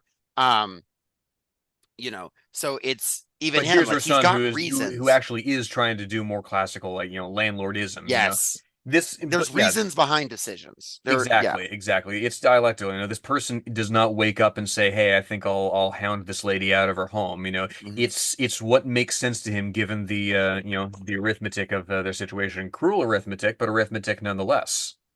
Absolutely. And there's and it's interesting because Benny, this is at the moment where like Benny is in the psych ward and they're trying to fix the problem. And Benny, we finally get the relationship. We get a chapter of the Marie Kondo style book about canon, which is a bodhisattva who oversees the realm of like hungry ghosts with 11 heads and 1,000 arms, which split because she had so much compassion for all souls. And she says when Igon meets Benny, she says, "This is canon, right? Um this is the bodhisattva canon." Benny felt this extreme like this hyper empathy syndrome, you could call it, despite not being anything like Parable of Sower. um and he actually recovers in the psych ward when Annabelle, after some really like, she has a really hard time cleaning out the house, she has a really hard time giving away some old things, and she doesn't, and I appreciate that the book doesn't do it in a snap. It's not like, okay, we're going to clean in a snap and her problems are gone. No, actually, she freaks the fuck out at a certain Oh point when yeah. they start, and as she would probably. Um, and then she has this just remarkably sweet moments where she finds the Aleph, and the Aleph is like coming down from drugs, and she like holds her on the bed, on Benny's bed, and takes care of her. And then she brings the Aleph to Benny, and it allows Benny to kind of come out of his stupor. He's kind of able to square the circle. He's able to make things. And the mom and Annabelle, as a mom, realizes, they said, "Do you want to go in?" And she says, "No, I'm just going to send the elephant." She realizes in this moment what her son, she makes a decision, like a right decision for her son, which is one thing that she's always wanted to do. And she finally does do a difficult decision for her son that's correct. Um, and yeah, it's Benny's kind of wakes up, and the Aleph is like, "Yo, I'm gonna have to disappear for a while because I'm trying to get sober." We don't know where she goes. We never see her again. It's presumed we're gonna see her again one day. We see her again in a dream, but we never see her again in person. It's presumed Benny will see her again one day. That's what she promises. Um, and Benny returns home, and Bottle Man help now helping them figure out where stuff can go and who needs what. And that's it's kind of, Benny is now, he doesn't reach enlightenment, of course, but if using the bodhisattva metaphor, he is at his closest to like awareness and symbiosis with the world. Exactly. And indeed, he does finally find the strength to, again, it goes back and forth between him and the book, right? him saying, well, why does the narrative need to play out this way? Can you dwell on this a little bit more? And the book going off in its own direction and being like, look, I said this because it's important in this way, and frequently admonishing Billy like, oh, Billy, why did he have to go and do this? Mhm. But ultimately that contradiction is resolved, right? Chapter 89 here, the book. The fly on the wall might say something like this. Benny is sitting in his wheelchair in the corner of the common room, looking out the window through the pane of glass on the busy sidewalk below. Like that perspective. Second person into third person of the book relaying this to us. And how does it end? I need to make a phone call, please. The first thing he says in weeks. Like, oh, you startled me. Let me get the doctor. Yes, please, he says, clearly and distinctly. And then, because I'm not a fly on the wall, because I am Benny, I tell her, I'd like to go home now. My mom needs me. Mm. First person, he finally finds his voice. Yeah. Really cool. And, at this point, there's a few little things that get wrapped up. Like I said, the last of the cleaning in the house. Annabelle gets a job, I think, at Michael's, right? She does. She does. Um, She goes back to school eventually. Is her or plan she for wants to, yeah. yeah, for And library science. and I thought that it leaves it open-ended, right? Because like Annabelle, yeah, no, they don't get evicted, but like she doesn't get Benny taken, but like, she's working part-time at Michael's. She's not making great money. She's wants to get a library job, and she says that's a dream, but I need a dream. And Benny's kind of back in school and he's in a support group. Um, but there isn't, it isn't. I'm a little torn on the ending before we talk about the ending, like the last few pages. Oh yeah, and they meet Icon, the writer of the book. I'm a little like it does wrap up very cleanly, like in a bow. Like it does very quickly go from he was in the psych ward and then she was gonna to like, okay, things are chill. However, if you like objectively look at their conditions at the same time, she's working at Michael's and she's still in this like, shitty duplex and Benny's still gonna have these problems. Like this is not it doesn't resolve everything. But I will say like, it was already a long book, so I get it. But I guess it does happen. It does wrap up on a bow like rather quickly. But that's another one of those things that is like, it's bookish, but this whole thing is bookish. There are moments in this that just only would happen in a book, but it is being narrated by a book. So like, what do you expect? I don't know. What did you think about the end? I mean, it's bookended, ha ha ha, by a book must start somewhere. The second to last sentence, the penultimate sentence is a book must end somewhere, Benny. Hmm. It's this snapshot into this particular moment in your life where you're still finding yourself, you're an early teenager, puberty is rocking your world, like the election is rocking everybody's world. It's a time of, great changes and great and things coming to a head in a way that's not necessarily climactic or particularly satisfying, right? But nonetheless, it is a period in your life that you can sort of divide your life into 2 points with, like before this particular sequence of events, after this particular sequence of events. And eventually, when you were drawing a narrative from your life, it has to have a point, right? It has to have a lesson that you eventually come to. Even if it's not a lesson that guides you through the rest of your life. You may change as a person. The point is, it gets you to the next phase of development, right? It is a Hmm. pivotal moment for a reason, in that there is something for it to pivot from, into. I'll also note like this last scene, and I'm gonna read it in a second. But Yes. this last scene also features the Aleph, not in the flesh, but in a dream. And notably, like the last time he sees the Aleph, she does kiss him like a legit kiss before she leaves. Um, and that is an interesting like thing that's left open because there's a couple things. First of all, it's like, well, where's Aleph going? Whatever. We care about her as a character. Second of all, it's like, well, this is a little uncomfortable. Right? Like it's not.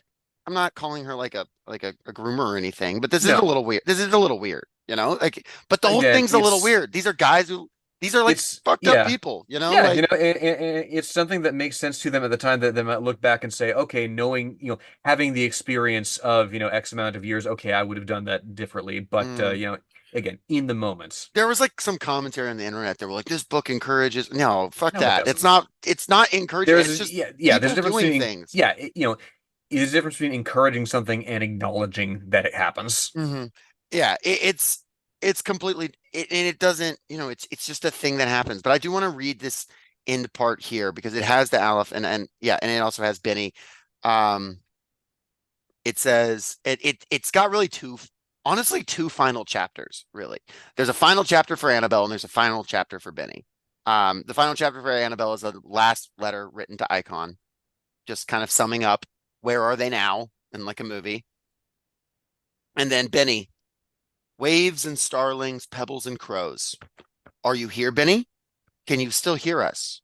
Dreams are the only place we can reach you now. Open your eyes. Can you see where you are? There's a hill of some kind, and you're standing on top, looking out onto a wide open landscape. The sky is gray and filled with birds, crows and gulls and ravens and raptors wheeling above your head. There's a breeze blowing in, and you're listening to what sounds like music, only this isn't like any music you've ever heard before. It's a weird, discordant symphony, but not unpleasant. And the cries of the birds are part of it, and there's a rumbling bass line coming from giant earth movers that look like tiny toys working in the distance. Watching them, you realize that you're in a landfill site, and the rise you're standing on is a mountain made of tons and tons of garbage. The expression on your face is rapt and bewildered. As you gaze out over the miles of waste, your eyes begin to pick out discrete objects. A tire here, a toilet bowl there. Then you start to recognize things. You see a pile of broken snow globes, some teapot shards, and some battered stuffed animals. A tangle of socks, a bent music stand, and scree-like heaps of tapes, CDs, and newspapers. All the objects that stream from your house have wound up here. This is the terminus of your mother's dreams and all her good intentions, and you were standing on top of it. Your throat clenches, and you start to cry. Not a lot, just a tear or two, the ones you couldn't cry when Kenji died. The thought of your father shifts something in your ears, and you listen harder as the distant bulldozers and excavators push the garbage around. Their engines emit a thrumming sound that starts to weave a jazzy strand into the polyphony. The breeze grows stronger, ruffling your hair. There's a storm blowing in, and so you turn to face into it. You realize you're holding a battered briefcase in one hand. You set it down by your feet and spreading your arms, you rise up on your toes and balance there. Eyes closed, you lean into the wind, and we can see that you're taller and leaner too, as the baby fat is melting away. The sprinkling of acne has cleared from your skin, which is once again tawny and smooth, only now there's a bit of downy fuzz on your chin, which you'll be shaving off soon. Your nose and jaw are more pronounced, and your cheeks have begun to hollow. You're beginning to look like the man you will become. You look a lot like your father. You keep your eyes closed and your arms spread. The wind is growing stronger, and just when you're on the verge of being blown back, someone reaches down and taps you on the forehead. You don't need to see her to know who it is. She's the girl of your dreams, the most beautiful girl in the world, and she's come to keep you from falling, and it's your job to keep her from floating away. A faint smile crosses your face as you reach for her hand.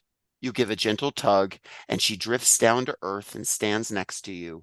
You pick up your briefcase, and she leans into you, resting her head on your shoulder. She sighs. So beautiful. A book must end somewhere, Benny. Shh, you whisper. Listen. And that is the end of the book. And I wanted to read that because I found it to be a very, impactful and poetic ending. And it's got kind of everything, all the stuff. It's got the Aleph. It's got the briefcase, which is where the writings of the Bottle Man were held. It's got the acknowledgement of like, my man is still standing on a pile of stuff. She's still keeping him upright, and he's keeping her from floating away. There's still these excavators in the distance, like, the things are still profoundly what they are, but he is able to grow and to be a man like his father, which is just a thing that didn't seem like it was going to happen. When he was stabbing himself with scissors and stuff, it did not seem like he was going to get here. And now he is here. And now here is a moment where he's just going to sit and listen. and be, and he has transcended the book outside of dreams.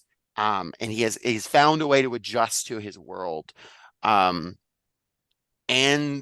I found it to be a very effective, introspective ending, and a very powerful scene. Anyway. Yeah. I mean, the girl of his dreams coming down and helping him stand upright, it's what this book really nails is that process of realizing who you are in relation to everything around you, and it's, just as we are shaped by our surroundings, our environs, the people that we interact with, we in turn exert a similar force on them. She is helping him stand up, he is helping her be grounded, right? And it really drives home that you are not the same person. Whoever is listening to this, you're not the same person you were 5 years ago or 10 years ago. And in 5 years or 10 years, you'll be somebody different, right? And as trapped as one feels wherever they are, in terms of their relationships, in terms of their job, in terms of whatever marker of the physical quality of life that they're hung up on, um, it will change. It will change, and it may get worse before it gets better, but you just keep moving forward, and there will be people who you pull back down to earth. You, even if you can't see yourself as anything but somebody that they have to keep picking up off the ground.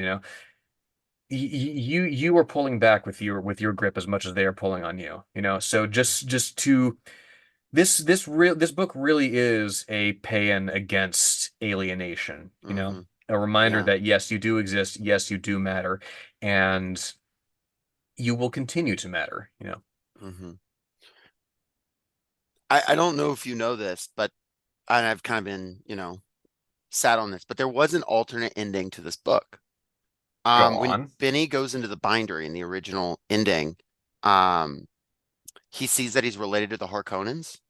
Oh And shit. he sees, yeah, no, he gets all the memories of the Reverend Mothers. I remember Oh. reading this book right after reading Dune, and him having the scene where he sees everything. I was like, holy shit, he's the Kwisatz Haderach. Let's Oh, go. and then he starts, the protracted People's War that ultimately ends up with him, with Joe Biden flying out to California, and he like uses the voice on Kamala Harris, right? And she falls back all stunned. No, the bottle man is Gurney Halleck in this Oh scenario. yes, the bottom man's Gurney Halleck. They embrace, and he's like, okay, like I'm Beautiful. gonna I'm gonna become the new president, and Biden, you can go to like I don't know, Nauru or whatever, and just live To out your Little St. days. James or wherever the fuck he likes. No, yeah, he or to Delaware, to back to Delaware, and yeah, and the bottle man is saying like it is time for a people's war. Yeah, I can't do the accent at all. I notably it spells out his accent like phonetically, which is It quite, does. It which does. It is makes like it very fun to read.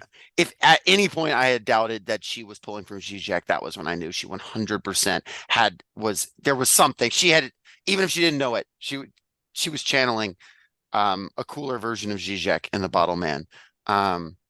Presumably, presumably the bottle man doesn't have a video explaining why he can say the N-word. Or is like incredibly, I mean, hanging out with the Aleph, I have a feeling, and basically raising her, I have a feeling he's not particularly transphobic, considering the Aleph's like group of friends. And he respects the fucking ferret's pronouns. Yes, yes, and I don't know that I respect the ferret's pronouns. So, so he's a step. The woke mind virus has caught on, and Gurney Halleck slash Zizek slash The Bottle Man. socialist shelf, respecting all gender identities, except those of ferrets. Listen, it was an anarchist ferret. Okay, there was an ideological battle. The black flags versus the red flags. All that. Well, Taz's identity is not revocable. I see. Good point. Good point. Um, it's an autonomous. It's temporary. Their name's Taz. We are all temporary, That's true. Temporary and that is autonomous zone. beautiful. It is. It is. Everything is temporary except the socialist shelf. Thank you all for it, which is also very much temporary. Thank you all so much for listening to this episode. It has been a lot of fun. I'm glad I could take this book back up. Once again, Ruth Ozeki, we're not always talking about writers who are alive. We are. Ruth Ozeki, come on the pod. We would love to have you. You're not seeing this. You do not check your social media. I know the last tweet you liked was like from 3 years ago. And good for you. But if you do happen to see this, if anybody drags you back into the social media sphere, let it not be us. We do not want to be responsible for that. Do not be dragged back into the social media sphere. But if you know Ruth Ozeki, we want her on the podcast. We have questions. We'll talk about whatever. Sounds great. Let exclusively launch her new book, which is the sequel where the bottle man like executes like his coup or whatever. And his like gang of like homeless like post-gender freegans turns out to be like the greatest vanguard party in human history. Yes. The book of expropriation and authority. I can't believe I forgot to mention that that the Aleph is a freegan. Such a funny detail. Well, Anyway. and hey, as far as strange books plucked from our past, I think this one stacks up pretty favorably against the fucking cross-time engineer. So you're winning so far. Fair enough. Well, thank you all. I would announce what we're reading next week, but I don't know. Because we said we would be announcing it and then we just like didn't. But in my defense, I was doing battle against the President of the United States. And winning. No, that is no excuse. I apologize. But thank you all for listening to the Socialist Shelf. Lenore, do you have anything else before we hop off? I have a cat who kept me very close to Earth, just as I pulled her down off of things during quarantine. So, very, very happy to have that connection in my life. So true. Now, just signing off, ask yourself this question, listener. Does the Socialist Shelf spark joy? And if the answer is no, why did you listen so long to this episode? Everyone have a good night. Peace out.